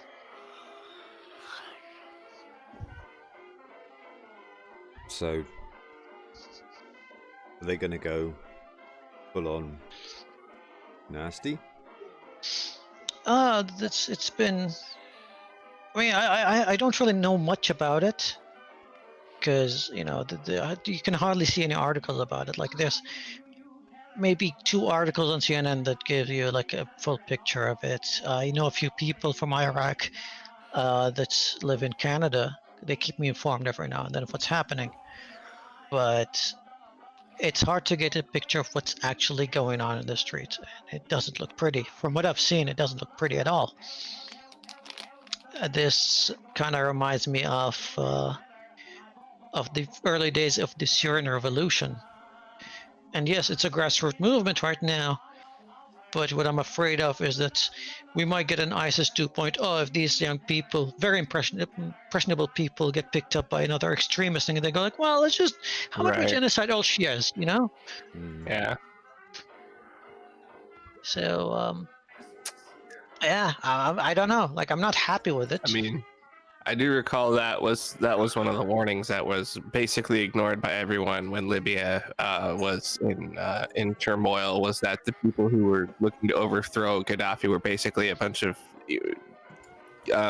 young men who were young, dumb, and full of a certain substance, and where It it means really come, everyone. yes, thank you, Robin. Come. And so As that in probably semen. wouldn't actually necessarily be great if they got in charge. They're just a bunch of, people with a lot of guns shooting people. What could go wrong with that? Yeah, it turned out we gave them air cover and air power and just sort of thought, like, all right, well, we got rid of the guy. You all have fun. You go democratize your country. And they went, What? Libya is where Libya is. So hopefully we don't make the same mistake. No, I mean, the only thing is keeping me hopeful about the Iraqi revolution now is that the Americans are staying out of it. If you guys step in, I'm like, no, just stop revolutionizing, stop doing whatever, go back home. I think it's because they haven't noticed. Yeah. I would assume you feel yeah. the same way about the Lebanon revolution, that if we were to just show up and, we're Delta Force and we're here to help, then everything Did someone say be genocidal? Immediately. If there is anyone that the Lebanese hate more than their government, they hate the Americans more. So don't try. Wait, Habib, are you saying that if we send the Americans in force, the Lebanon government will be back in control by the end of the day? And there'd be a happy functioning country fighting the Americans with all they got? Yes. Cool. Let's send the Americans to the border. How do we reunify our country? Get America to invade. Well, I mean, Lebanon doesn't have oil, so it doesn't work. We can do that, or give the British a referendum on it. Oh, fuck. Not again, please. Aren't we suffering enough? But what about the Lexit referendum? We've had more fucking general elections than we have had referendums on. Oh yeah, what the referendum is all about. What's the deal with a new election now? Like, didn't you have one like a few months ago? I know, it's driving me nuts too. The Prime Minister wanted a single issue vote on what was happening with Brexit, so he turned around and said, I know the only way how to have a single issue vote with no outside issues getting involved in making it complicated.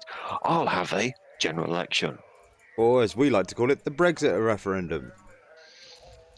Or as the yokels in my super Tory area of the woods are calling it, the Get the Tories Out election. It's a mess. It's different. We're going to solve this once and for all by creating an even bigger problem down the line. I don't even understand what's going on there. Like Mate, we're living it. We don't. That is the plan.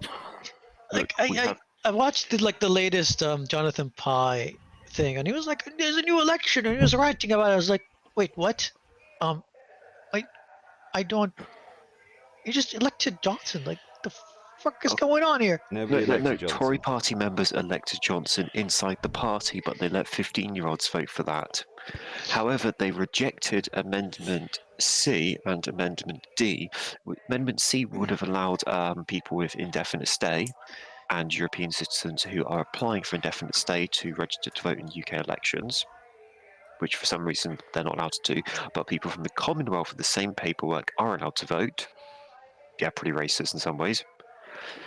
And people which were aged 16 and 17 aren't allowed to vote because Amendment D was never put forward, despite the fact that European citizens and 15, 16 and 17-year-olds can vote for the Tory party conference. Did you get all that? Sort of. I think you lost him halfway through there. Basically, sort of, the people who voted in Johnson would probably vote against themselves voting. Why? Why you do this? Because it's fun.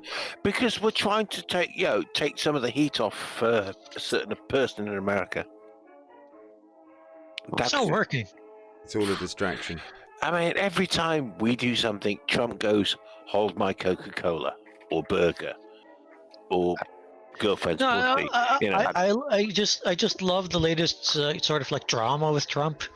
Like, okay, you got caught, with the whistleblower, with a quid pro quo, which is like everyone knows this word now. Like, it's repeated everywhere.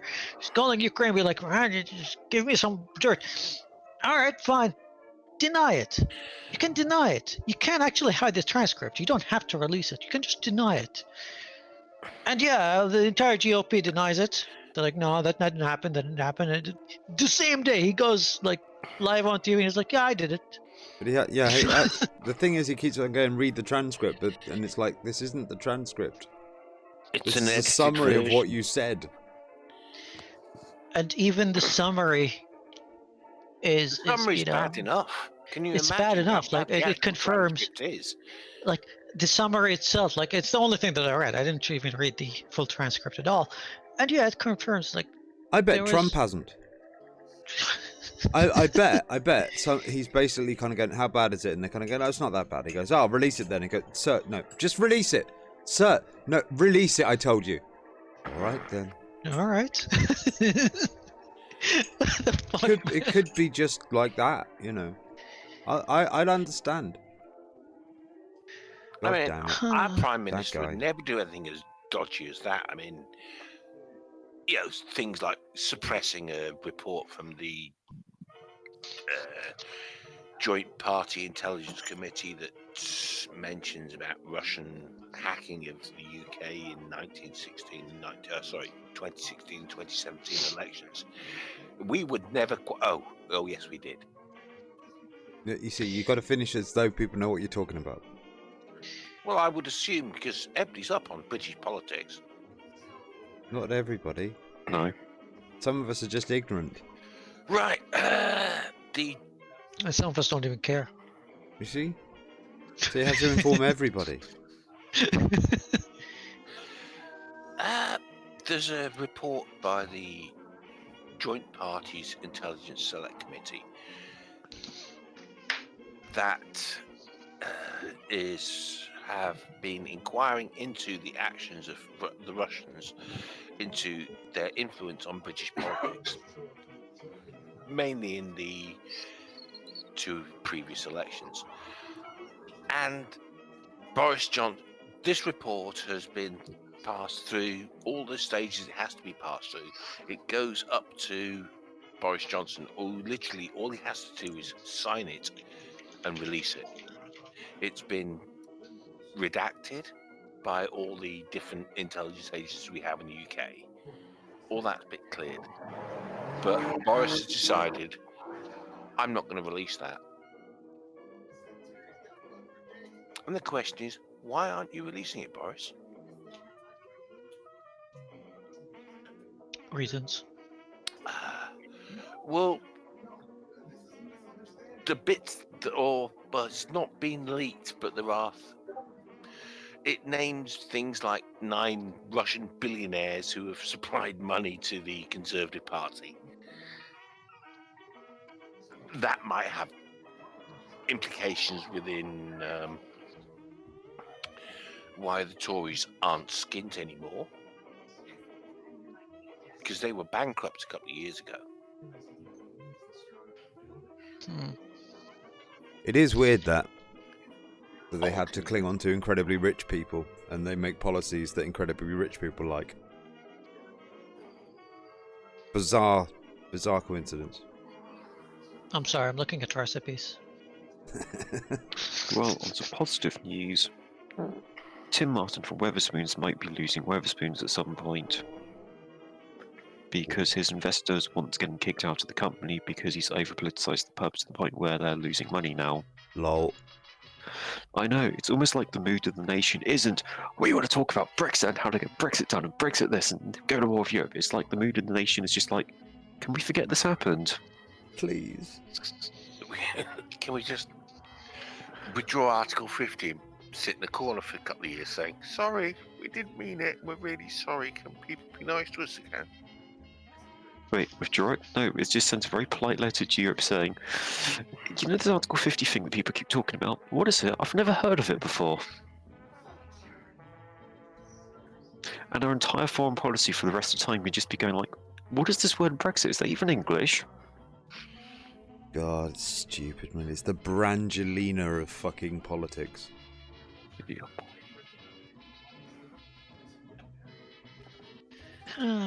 Everybody wants Oh, to well. talk about it, nobody wants to hear about it. But That's yeah, the best way to it's- describe it. How long has it been? Like 3-4 years now? 3.5 years. 4 years. Goddamn. Please remember the election where it was first promised in. And It's been like everything's been pretty much at standstill since. Guys, I think you would have to do more than just retract Article 50. You would just have to arrest all the Brexit party members. No, if we No, that's not withdraw required. Article 50, we just carry on as normal, having all the advantages that we have now. Because, Luca, when Veto England, that motherfucker. when England turns around and says we're not talking about something, there's this very heavy social pressure applied that the people has to shut up and quietly leave the room and never come back.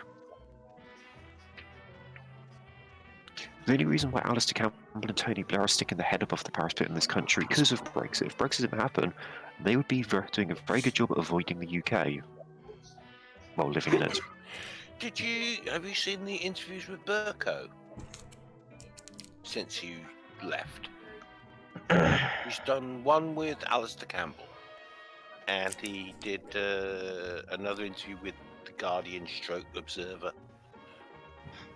Didn't it come out recently that Boris had ties to 7 different Russian donors or something ridiculous like that? Well, not officially, because that's part of the report that's been suppressed. Oh. Stuff has been intentionally leaked from the report that's been suppressed. I mean, the only guy that's come out really, really well out of this is Corbyn? No. Oh God, I've forgotten his name now. Not Green. He's one of Dominic Grieve. He's come out of it so well that he's got kicked out of the Tory party, but nobody will stand against him in the seat that he stands in because they respect him so much. Well, that is Dominic Grieve to a fault there. Well, to be fair, I mean, yeah, I'm not. I would never be a Tory, but I do. Yeah, he did kick off at all the crap that's been going on. I mean, the trouble they have is he's a former Attorney General, and as such, he's quite up on the law and things.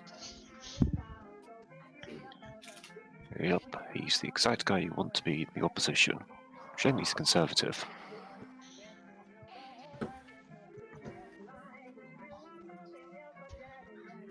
I'll be honest, even though he's a conservative, I wouldn't object to him as my MP. Basically, because I know at least he'd be honest and fight the corner if I had a problem, which is what you want from an MP. No, you want them thinking exactly the same as you, in every way, shape, or form. Otherwise, you won't vote for them. No, because it's too.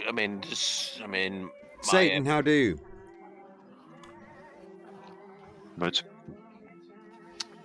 I know my MP quite well, and there's many things I've argued with him about.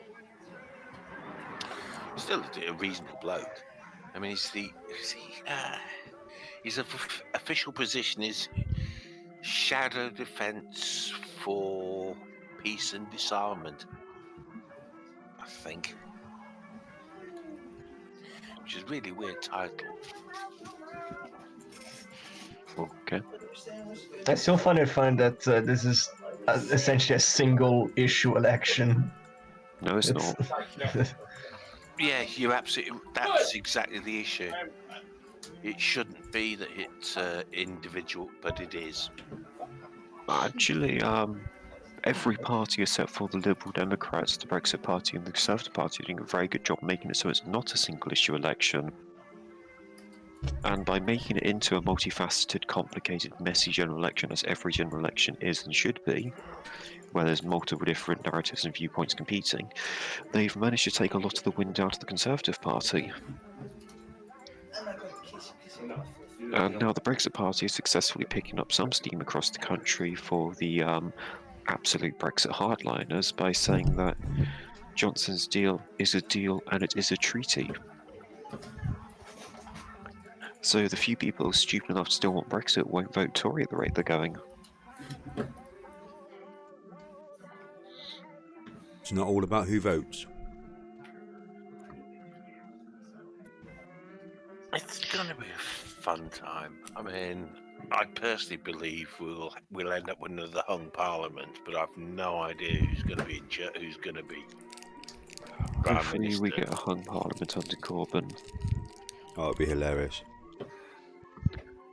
Personally, I'd be quite happy with a Labour majority. That'd be even funnier.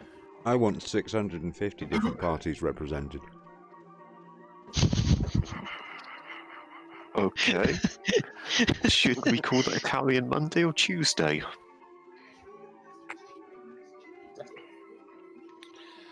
No, I think it would work like that. Only the best Yeah. law would get through. No, nothing will get through. Yeah, Nothing. nice and slow. No, this is tense still. It's not even slow. Uh-huh. It's dead. Yeah. Well, our politics are now representing our wage growth. I'll let you know when something actually goes forwards. Or even stay still at this point. I mean, hell, even if it stays the same, the pound is taking a pounding, so. Ah, nice. No, good joke. How do you know it's not our country's fetish? So why you try to regulate porn? Again. oh, we managed to blow that as well. Couldn't even get the porn sorted. Oh, I just love what brought it down. It was a complaint that was dismissed in the first session of the law being proposed. It's like, we don't have ID cards. How are we going to ID? It's like, we'll use debit and credit cards. It's like, but that will lead to bank fraud. And then the exact same conversation happens in the law in its final reading before going to Parliament, and it's just like, yeah, you never actually thought about it. Well, I think they have thought about it. This is the thing with this bunch. What they do is they promise they're going to do something and then fail, but at least they tried. That's the thing. Pretending Some to sort do of it. participation, Urban, or something? Well, so along the lines of, you can't say that we weren't trying to do what we were supposed to do. That's how Okay. We tried it, but those bastards decided. Yeah. It was all the perverts that stopped us. It wasn't that we were just a bunch of useless, incompetent. Yeah. Yeah, see, you can always blame malevolence instead of incompetence. It's quicker that way, especially when you're incompetent. But, I mean, the same thing with Brexit. I mean, it's not like Boris wants to do it. I mean, did you see his face when he won? Oh, shit. Fuck. That was the worst thing to happen to him. Now he's going to be Prime Minister? Shit. I was an atrocious Prime Now Minister. I have to work? Oh shit. It's the same thing with Nigel Farage, Why won't you stand? Because if I stand and become an MP, I'll have to do something. I can be held to account. Whereas at the moment, he can quite happily sit there and Well, no, he's done that before. He just got beaten by a dolphin. He got beat by everything. I mean, he's only lost 6 times. Or is it 7? Once to a dolphin. I've only lost 8 times. I know. The dolphin didn't even win. He lost to a losing dolphin too. I think it's 7, isn't it? Isn't it 7? I can hear you all tapping on your keyboards. How many times has Well, this is how we find out things. No, I'm just chatting with the girlfriend. Actually, I'm not. Oh, we're just not looking good enough for you, are we? Fine. We keeping you, are we, Habib? Yes, you are. Oh. Okay. Oh, my bad's at 7. Sorry. He's refusing to stand for the 8th time.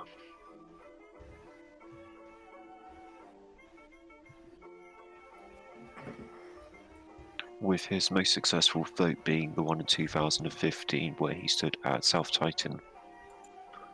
Fulton.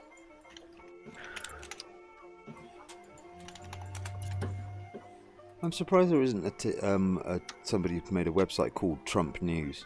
Okay, how the hell do you even say that? They should have that. They'd make a lot of money.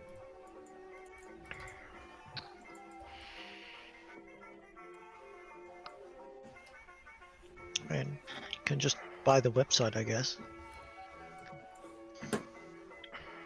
Trump news. Trump soaks in Deep South. Cheers at college football matchup. Oh, yeah, that's the game where if people were told that if you booed, you would have your subscription to games rescinded. So basically, don't boo. Safe space. He wanted a safe space. He's in his safe space in Alabama. Free speech. Tuscaloosa. Free speech as long as you cannot boo. Yeah. Booing Free- is hate speech, I guess. Yeah. You're able to boo. They can boo if they want. They just get their subscription or whatever the thing it is. They're not going to jail. No, you just can't go and see your football team anymore. Oh no! You'll have to watch your football team from your couch. This is censorship. I mean, let's be fair, mate. The thing is, like, I don't really care if the stadium was like, yeah, this just don't boo people. We kind of like to have the president here, but let's face it, the same kind of people, if they try booing people on social media, the social media website would like, we don't like that kind of behavior here, get out. They would cry about censorship. So well, they're wrong to do that too, in my view. yeah, So, I'm just, it's just they call anyone else who would like to have some sort of decorum a snowflake. I'm just going like, yeah, maybe, maybe the boomers are snowflakes because they're, boomers. The boomers Excuse are me. snowflakes. It's true.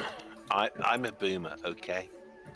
I think it all went wrong for them when they realised that I'm not going to talk about this doesn't work on the internet. Yeah. You can't just sit there and kind of go, I'm not going to talk about this anymore. Well,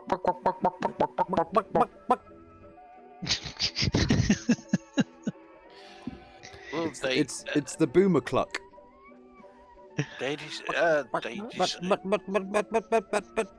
What me? They decided to knife the baby Trump balloon. Yeah, it got stabbed. But The bloke who civility. did it was so proud of the fact he did it. He posted it on the internet. Fuck me, he's been arrested, and he's surprised. What surprises me is that nobody's making that much of a fuss about the business that like the charity that he robbed $2 million from or something. Or was it, no, he got fined $2 million, wasn't it? He got fined $2 million for robbing a veterans charity to pay for something else. What did He he settled. pay He for? either settled or chose not to contest the lawsuit. I believe is what it was. Yeah, which he Yeah. said he wasn't going to do, of course, and then did anyway. I think the word "shocking pattern of equality" involving Is the it- Trump Foundation. Is Shocking. there any pat- really shocking pattern of illegality that involves the Trump Foundation, though? This is my question that I find hard to swallow. Is it shocking? No. Not really. I mean, how bad? This is how bad is it that the president of your country and its entire family are not allowed to run another charity? Doesn't make you look very charitable. I'm sorry, it's disgraceful. If you obviously Yeah. aren't immune to disgrace. Right. Well, I mean, yeah. yeah, it's disgraceful, but I mean, we've had a lot of disgraceful leaders, and so have you all. So Some people are really into that whole disgraceful thing. It sort of works out well for them. Look, Boris Johnson is not disgraceful leading. He is exemplary for just how bad a prime minister we can have. We're going for an all-time high score. And with him hopefully losing this general election, he can also add shortest prime minister with never winning a vote. Oh, be fair, I mean, we've been told by the Tories we can trust him. This is a serial liar, serial Douchebag? adulterer. Just he's had more cereals than a flaming Serial monster. a Kellogg's The killer. variety pack. It's just, but You know. the paper that paid him, is it 250 grand a year? The Telegraph, he was paid a ridiculous amount of money to write letters for him. We're getting paid by the Russians. Now, we must obviously talk about the bit of news that nobody's talking about, of course, which is Hunter Biden. Oh, I thought you were going to talk about the floods up north. Nah, fuck the North. No, yeah. Hunter Biden, did he kill Weinstein? Epstein. No, I just like throw it all in. possibly. I'd just throw a bunch of references in there just to see what Oh, okay. happens. Yes, he definitely killed a bottle of wine at one time. I hear he unscrewed a cork. He unscrewed it, but he used a screw bottle of wine. Twat. Yeah, but he unscrewed the cork. Here's the thing, yeah. I don't know why, because I'm sick, but I was re-listening to the last debate, and they asked Biden about the Hunter Biden situation, and his answer, I don't really even remember the question, but his answer was to go, Hunter did nothing wrong, I did nothing wrong. Now, I'm not an expert, but that always sounds like a prelude to it. I being regret discovered that nothing. they both actually did horrible things wrong, and should be ashamed of themselves. So time will tell on that particular. But I just thought I'd flag that one for y'all. I'd just like to point out that they're not being investigated. Trump is. That is another investigation that could be held at any time. Well, they wanted Ukraine to investigate. That's why wouldn't they? The trouble is, the person who got sacked wasn't sacked because he wouldn't do something. He was sacked because he was fucking corrupt. Even the EU said he was. Every government basically turned around and says, "We're not dealing with you because you're corrupt, mate." It wasn't just let's have a go. We're the Americans. We're not dealing with you. Yeah. Everyone said the guy was corrupt. You have to admit, though, it is a bad believe look. it or not, he was charged with corruption. You have to admit, though, it is a pretty bad look when you have a guy who's on this board and he's getting paid, I think it was some $500,000 a year just to exist. Obviously, they're buying access to the administration with that, and then the guy goes and is starting to look into this investigation, and then his dad shows up and says, "Hey, you fire this guy or else." Now, it's entirely possible that he didn't know the two were linked in any way, but it does sort of scream credulity to suggest that the guy didn't know what money that his kid was making and while he was in office, and so I think that it will actually come out that he was doing exactly the thing that he's now accusing Trump of doing, and so the whole thing will be very difficult to square from that point. Yeah, I'd accept that, but that's not the point in question. The question is, Donald, did you do something that was illegal? Yes. Did Biden do something that was illegal? Probably, but that's a different case because it's a different person. And trying to complicate the argument that, well, he did this, so why aren't you well, we're not investigating that yet, is the obvious answer. We're looking at you. What he did, we can look. It's a separate case. It's separate people. Well, all we're having at the moment is the Republican Party saying, "Yeah, but he did this." Yeah, well, we'll get to that. We're dealing with this first. Thank you very much. I mean, let's be fair. Don't anything. I mean, what's he come out with? One of his other ones. If I lose the election, you'll never hear from me again. Yes, Donald, you're right. Why? Because you'll be in fucking jail. Did somebody say we need to make Donald Trump lose the election just so we can mock him until he talks, and then we can say he's not even able to keep his promise to fuck off? Oh, sounds like. Well, I mean, Katie Hopkins promised she would leave England. Sorry. Somebody said that name. Please warn him before you say the K word. Yes. Okay. Please, just don't mention that vile piece of human detritus. Okay, she who must not be named said she would leave the UK. We didn't say if, didn't name her. You know, just warning. That's all. We just want to specify warning. No, we should Thank definitely you. treat it like Voldemort. Voldemort was misunderstood compared to Katie Hopkins. Voldemort Exactly. did nothing wrong. Yeah, okay, Katie Hopkins said she would leave the UK if... Whoa, no warning Labour- there, mate. For God's sake, guys. Okay, trigger warning, K-word incoming. Katie Hopkins said she would leave the UK if Labour won. Yeah, I've started a crowdfund for her. Trust me, I would give her the last 2-3p of my pension a month that I have left just to send her off. EasyJet, I don't care. Whatever flight she wants.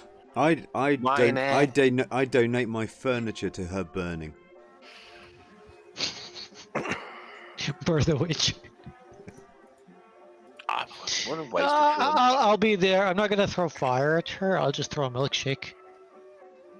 Just to put it out. Yeah, but you'll have concrete in it all. I tried to save her. No, with a grenade in it though. Make sure it's a low-fat milkshake, though. No, I've got it. It's What gonna we be have fat to do is to put her out with these soy vegan milkshakes. with acid. No, just a vegan soy milkshake. Oh, she wouldn't like that. I know, she like preferred- soy milk and shakes. I mean, it's much better than regular milk. It's a waste. I mean, I'm pretty sure she'd much rather be coated in battery acid. Just going by the reaction that she's managed to have on TV over soy before, and the reaction that Piers Morgan had over a sausage roll. Oh, for God's sake. That's the other F word, isn't it? Morgan. A vile human being. Yeah. Again, why are these people still free in your country? Because we're not Because- like you. We don't arrest people because they're vile. Like it's not like vileness is not a crime. I mean, if I was like Says the the emperor of the Saudi. world, I would make stupidity a crime, and I would arrest you, Luca. Luca, the only reason he's not hanging from a lamppost with piano wire is A, we haven't got any piano wire, and B, our lampshades or lampstands are pretty naff nowadays, and they'll probably fall apart. This I'm not sounds like quitter talk to me.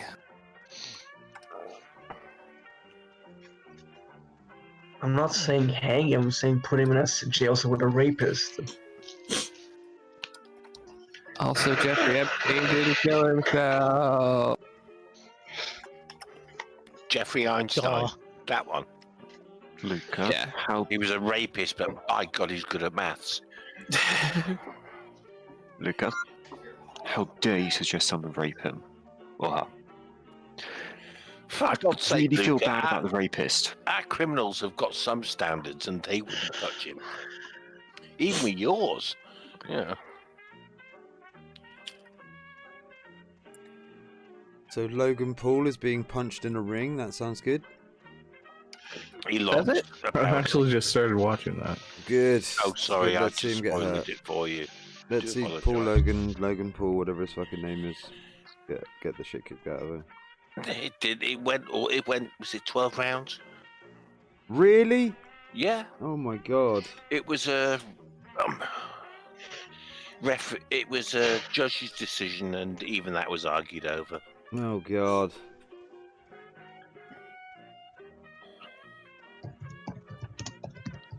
So he didn't go down. Well, I don't want to watch that now. Oh, I'm ringing. from They're not exactly. It's probably Logan Boston's. Paul. He's not happy that we just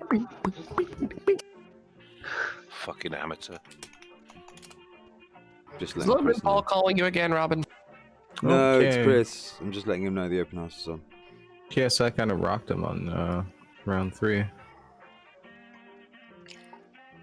Who is the other guy? KSI. PSI. Who is Whoever that? He is. I have no idea. You just know that he's Some called PSI, YouTube that's it. non-entity. Some Vine leftovers. This is really just. This is like internet stars and stuff like that. They're just not washing off on me. There's nothing. Yeah, there's no stain there happening with me on this one. With it when it comes to internet personalities. Well, They're just. It's not going to work. you can say that, but we all know Logan Paul's probably going to run for president in 2040. And that's when I start assassinating people. And it's also when he's going to probably have a good chance at winning because With his what fans will gun? have grown up by then.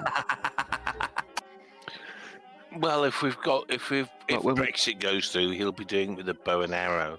No, he'll be taking a gun because it's going to be the 9th overseas territory of America. Makes We'll you. have some Drew, wonderful I recipes. told I've you heard it before. makes you more effective. I told you before. I can own any gun I like. Mm. I just have to get a license for it. Okay, how much does the license cost? A lot of money. There you go. Do you have that lot of money? No, Okay, well that might be a problem for you when you decide I to don't want a assassinate gun someone. either. Mm, Not yet, anyway. But I can save Well, it. it's, I mean, that's true. we have weird laws over here. You have to actually say why you want a gun. And Do when they you're accept gonna keep it. Uh, assassination? Yes. Yeah, depends. because what you do is you say you're going to kill foxes. And I know that's inviting people to shoot me, but that's one of the things. But you have to have a secure locker. Why do you need a 50 cal sniper rifle to kill foxes, sir? I'm very fast at running. Big foxes, and they're very far away. They've been honey badgers. Honey badger. I hear they got an infestation of them in Canada. Really? I haven't heard that. It's better than the wild They've hogs. got that much of an infestation. They actually own a radio station. I'm pretty sure the hunting community in Canada is going to be on top of that, like in no time flat. Those honey badgers are not going to live to see the morrow. I guarantee. Oh, we get to shoot things. Cool. Let's grab some beers. Honey badgers eat maple trees. Yeah, the Canadians have learnt that you can just shoot animals and not each other. Yeah, damn you Canadians for being slightly intelligent. See, they don't think of the gun as a political tool. Isn't that what the pencil is? Mighty Have you than a guys, sword, but not really as powerful as a 22. No, the Americans are trying to learn everything with guns. I mean, that's why they take them to schools. Have you guys covered the Martin Scorsese Thing? thing? Where he's like I going off think- on what Jews. is it? New cinema or new television?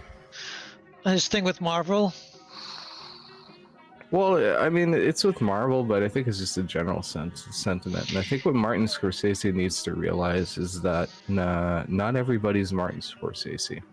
No, he's not- got like he wrote like a long article just like explaining his stance on it. And he's like, yeah, it's just basically he's not a fan of Marvel films, and he's not a fan of like a lot of the films these days.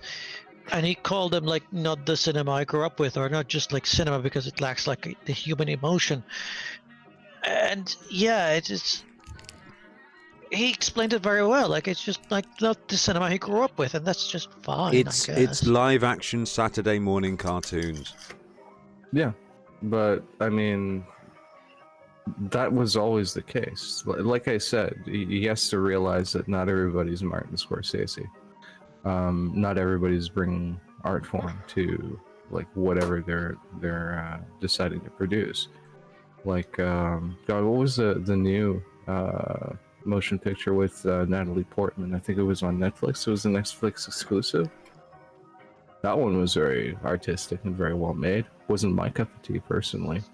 And there have been a lot of like really stellar series and performances. Like a recent one I saw was Unbelievable, which had to do with rape, sexual assault. So these things are out there. You just kind of have to look for the trends that sort of pop up in terms of like who's talking about those. It's just that it's become a lot more commercialized. It's a lot cheaper to make movies. It's a lot easier to make movies, so more people are doing it. That's all it is. It's a different, like, not all movies are the same. Like it's what a lot of people kind of like miss when they go like, well, this movie's art and this movie's not. I would call Friday the 13th art just the same as Clockwork Orange, but they're just different kinds of art. But it's the same medium. Just because it's the same medium, it doesn't mean that they have to be the same form of art. Imagine if you apply the same thing with paintings, then Picasso wouldn't be an artist because he's an absurdist. So it's like, well, I mean, he uses a canvas just like anyone else. It's not about the medium, though. Okay, is it the same as a reprint that's basically a colour? One colour on a piece of canvas, stuck on a wall, and sold in, I don't know, some probably North European. What is the flat-pack definition of furniture art? shop. What's the definition of art? If you wanted to, like, if you want to just define that canvas. Well, if it doesn't of have a single color definition, nothing. as art. No. You can define art. You can. I'll tell you what my And- art history teacher told me. Oh, guys, I'm gonna go. Anything you can get an idiot to pay you for, Take care, Luca. put up in So yeah, a gallery. Later. Yeah, I mean, that's one way, but again, I can just like make people pay for whatever. And it doesn't have to be art. Like people pay Exactly. taxes, and taxes are not art. So No. You say that, but you can make an artistic expression out of it. Not paying taxes is an art. yeah, expression and form are not the same thing. Now, here's how I define art. It has to have like Alright, three Yoda. components. Well, I mean, maybe you agree, maybe you don't. That's fine. But how I define art is, it has to convey emotion, whatever that kind of emotion is. It has to be man-made. So even like you could convey emotion out of thunder, for example. It's kind of scary, but that's nature. A picture of thunder, or like a recording of thunder. Thunder is sound. Picture of thunder. What am I talking about? Anyway, it has to be man-made. So a picture, a recording, something that was man-made, and it has to have fans, people appreciating it. Ooh. Why? That is the three components of art. Oh, right. Okay, so now we're appealing to the hoi polloi now. No, I mean, if I create That's something the and go like, gallerification of art. art, and I made like a cheeseburger, and the cheeseburger was burnt, and the bun was kind of rotted, and I'm like, but that's art. But no one in this planet appreciated it as art. Then it's not. It has to have someone appreciating it. So That one has more person than you. That emotion just hits with that person and appreciates it as art. That is. So, You can't have a conversation without a recipient, even if that recipient is yourself. You're talking to yourself. That is a so conversation. you can't just make art just for yourself? No, because again, it has to be that communication has to be a thing from point A to point B. I'm struggling now I'm struggling with your definition of art, mate. Because All that right, sounds more like that's how commerce. I define So it. at Man's Island, let's just take the famous movie about Wilson where he gets lost at sea after being rescued on the island of the plane crash. before being unfortunately lost to the waves. So the creation of Wilson was not art. No, Because doesn't it was fit my only definition. appreciated by the creator. That's how I define it. That's how I dear. define it. Oh no, he's turning right wing. So a photographer living alone, taking pictures for themselves, that is not art. Despite the fact they're practicing the same trade and the same techniques they used to do when they were taking pictures for others.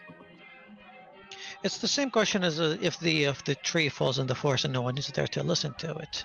Now, Yeah, it Yeah, it still makes a noise. but no one is hearing it. Doesn't noise matter. is Now, the noise okay, is if you're defined taking a by picture, air you're taking a vibrations. picture now. You're You're taking a you're picture drunk in the in this middle of analogy. nowhere. No one sees that picture. It stays in your hard drive. Is that art? Habib, have you been raiding my medical cabinet? Wait, what? No. I mean, I thought. Mate, can I What? know the name of your doctor? Because you're on some fucking good stuff. All right. I mean, if you don't like my definition, give me another one. Well, no, I'm trying to think. Give me another one. I'm trying to think of a definition. There was a I leaves mean, out the please artist. forgive me before you rip my throat out. One of the definitions of art is that it has no practicable use. No, that's not true. I'm trying to think what it. I can't remember exactly. Art doesn't require a practical use. Is that the phrase I'm trying to think of? Or if anything, its use is to be art. Yeah. Hey Fox, what? Oh, never mind. It's gonna go away too fast. I was hoping you could identify the helicopter by sound, but it's already gone. So never mind. Well, play it again.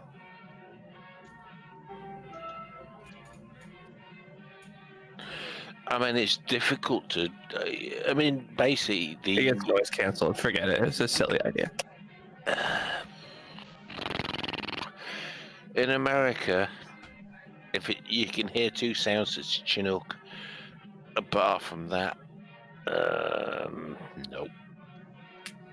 Most helicopters have generally got the same sort of rotors. Well, no, that's the thing with the Chinook. It's got two. You can actually hear the double. Yeah, and but it's got a what I couple mean- of jets at the back. Yeah, but what I mean is most rotors are 4-rotor, and their lifting capacity is basically on is their angle of attack. Yeah, but you So can also they stay at the same speed usually. there are. I mean, like you can tell the difference between. Oh crikey! Here we go. I'm trying. There's the Comanche. That's You the can only tell the that's difference the only between a helicopter gaz- that's got a different sound generally because it uses 5 blades instead of 4. Well, you've got. I mean, things like the Gazelle. I mean, okay, I know I'm going back 30, 40 years, but you can tell differences between certain types of helicopters, not just by the rotor, but also because of the motor they use. It's like the difference between a Ferrari and a Jag. Well, that's the problem these days. Everyone uses pretty much the same sort of things now. So unless it's a heavy duty. Engines are different. I mean, you can tell a Ferrari because of the sound. You can tell a Jag because of the sound. They're still if they might both use a V6, a V8, a V12. Yeah, but if you listen to every single race car these days, they all sound the same. Not really.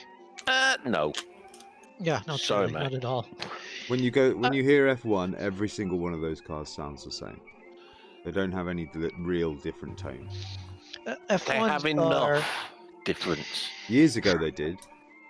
Yeah, F1. I mean, I did attend a few F1s, and yeah, they sound different. I can't differentiate them by sound, obviously, but they sound very different. Now, the ones that you can never hear a difference is NASCAR race cars because those are standardized. Yeah, NASCAR and also IndyCar. Oh They yeah, basically Indy is have standardized. I think it's 2 or 3 different engines That's it.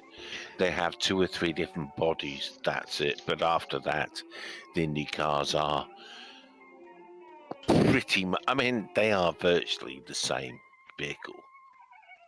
But I bet you can't tell you can't tell Tesla by its sound. doesn't got sound is fucking silent, you twat. I thought you'd catch me on that, you bastard. Have you seen the Porsche one, the full electric car? No. It looks amazing. Mate, I still get a bit of a semi over the Toyota 83. I love that car. And also, Cheap as shit. Harley Davidson is developing a fully electrical bike, and I was like, wow, I don't know, let's take a look. And I looked at it, and I was like, this is like a sci-fi thing. I'm sorry, but And I want it. I want it so bad. Actually, this is one thing I'm more surprised hasn't taken off is electric bikes, just because the heaviest part of an electric car is the batteries. Now, bikes, they've got quite a lot of room for battery, considering they don't have to lug around the rest of it. So you're essentially just driving a toy that's mostly battery. Yeah, and it's got like 2 motors, and it still has like the Harley Davidson like look to it. And when it passes you by, it sounds like a Star Wars speeder. I wouldn't. Ironically, actually give more torque and power and a higher top speed to an electric bike. I mean, much as I don't like to upset Drew and Jamie because Jamie's special, I absolutely loathe American bikes. There is. I cannot do the Japanese ones. I would have Japanese. Well, either Well, it depends. Suzuki has some good ones. Italian Moto Guzzi, something like that. I mean, some Suzukis, some Yamahas, but I mean, come on, Harley Davidson or crap like Indian ones, like goddamn, they're just rubbish. I'm sorry. No, they're not. Okay, have you? What kind of bike did you ride? Have you ever ridden a bike? No. Because I've ridden Suzuki's, I've ridden Hondas, Yamahas, and Harley Davidson. Oh, Harley Davidson's come out with an electrical bike. If you haven't seen. Yeah, that's what I'm saying. Motorbike, yeah. What about it? I told you I didn't want to upset Jamie. What? I wouldn't mind an I don't want to electric upset you, motorbike. Jamie. I love you too much. Why not? I like the idea of an electric motorbike. I don't care about like motorcycles or electric scooters or any of that bullshit. You do you, man. Get what you want. It's not a scooter. It's a motorbike. Whatever. Fuck. It's an electric motorbike. It's a Harley Davidson electric motorbike. The petrol head's lost. Wonderful. Enjoy it.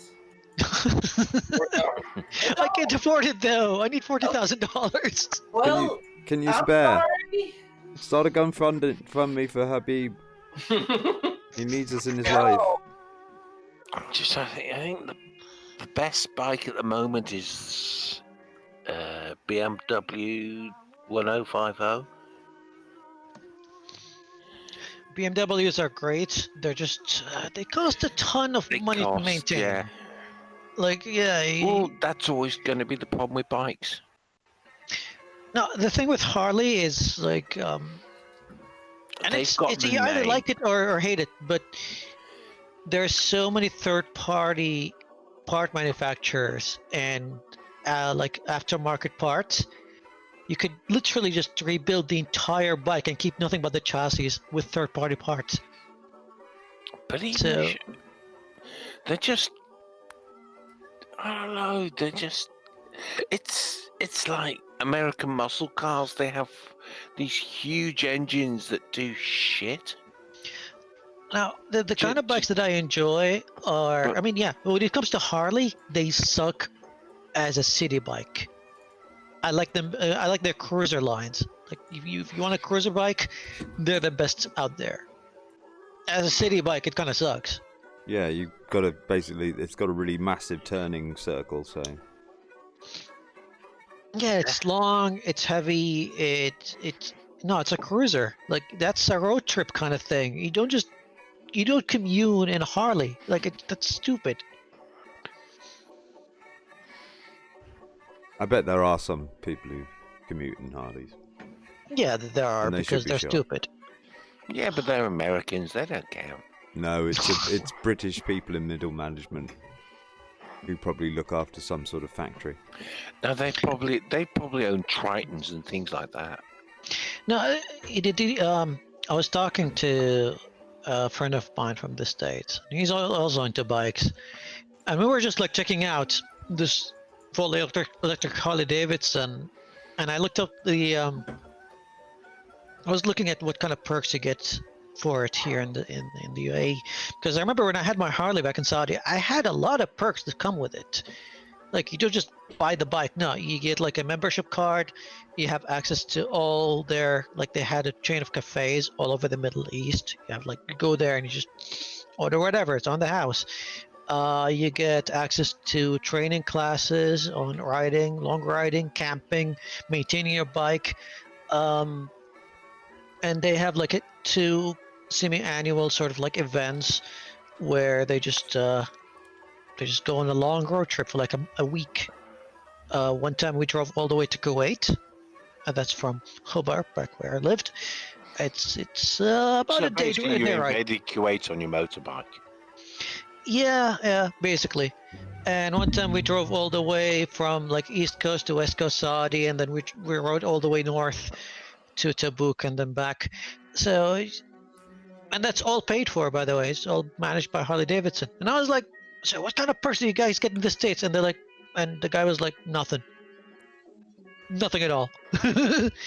So actually buying a Harley Davidson, an American bike, gets you more perks and more things for your money here in the Middle East than it does in the States. Well, I accept that, but my argument is very simple. It's about the vehicle I'm using. What are you using it for? Well, to be honest, what I would use, general everyday traversing. Say maybe driving down to London once a month, twice a month. And got a Yamaha. I would, Yes. You don't need a Harley Davidson for that. I wouldn't. No, that's precisely it. I mean, they have these Harley D have the name, have the badge, but it's not actually that good. No, but if you're taking that bike on a ride through Europe, all the way from Spain to Switzerland, that's a Harley trip. That's a Harley trip. No, I'd probably get a Honda for that. Harleys are way more stable when it comes to the highway. They're more comfortable to ride, and they're super easy to maintain. Like a Honda Goldwing? I never rode those, so I don't know. They are so smooth. It was. I mean, I freely admit I'm going back to the 80s, 70s, and 90s. It's a bit like a Mondeo for bikes, though, isn't it? Really. There was that wrong with the Mondeo.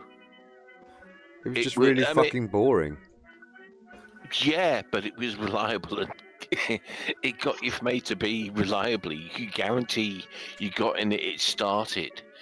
It was reasonably equipped. Personally, I wouldn't go for a Mondeo. I'd always go for a Toyota because they're probably the best Japanese car manufacturers, and Japanese cars are very, very good. If it wasn't a Mondeo, go from a Toyota, then the next down my list would be a Mazda.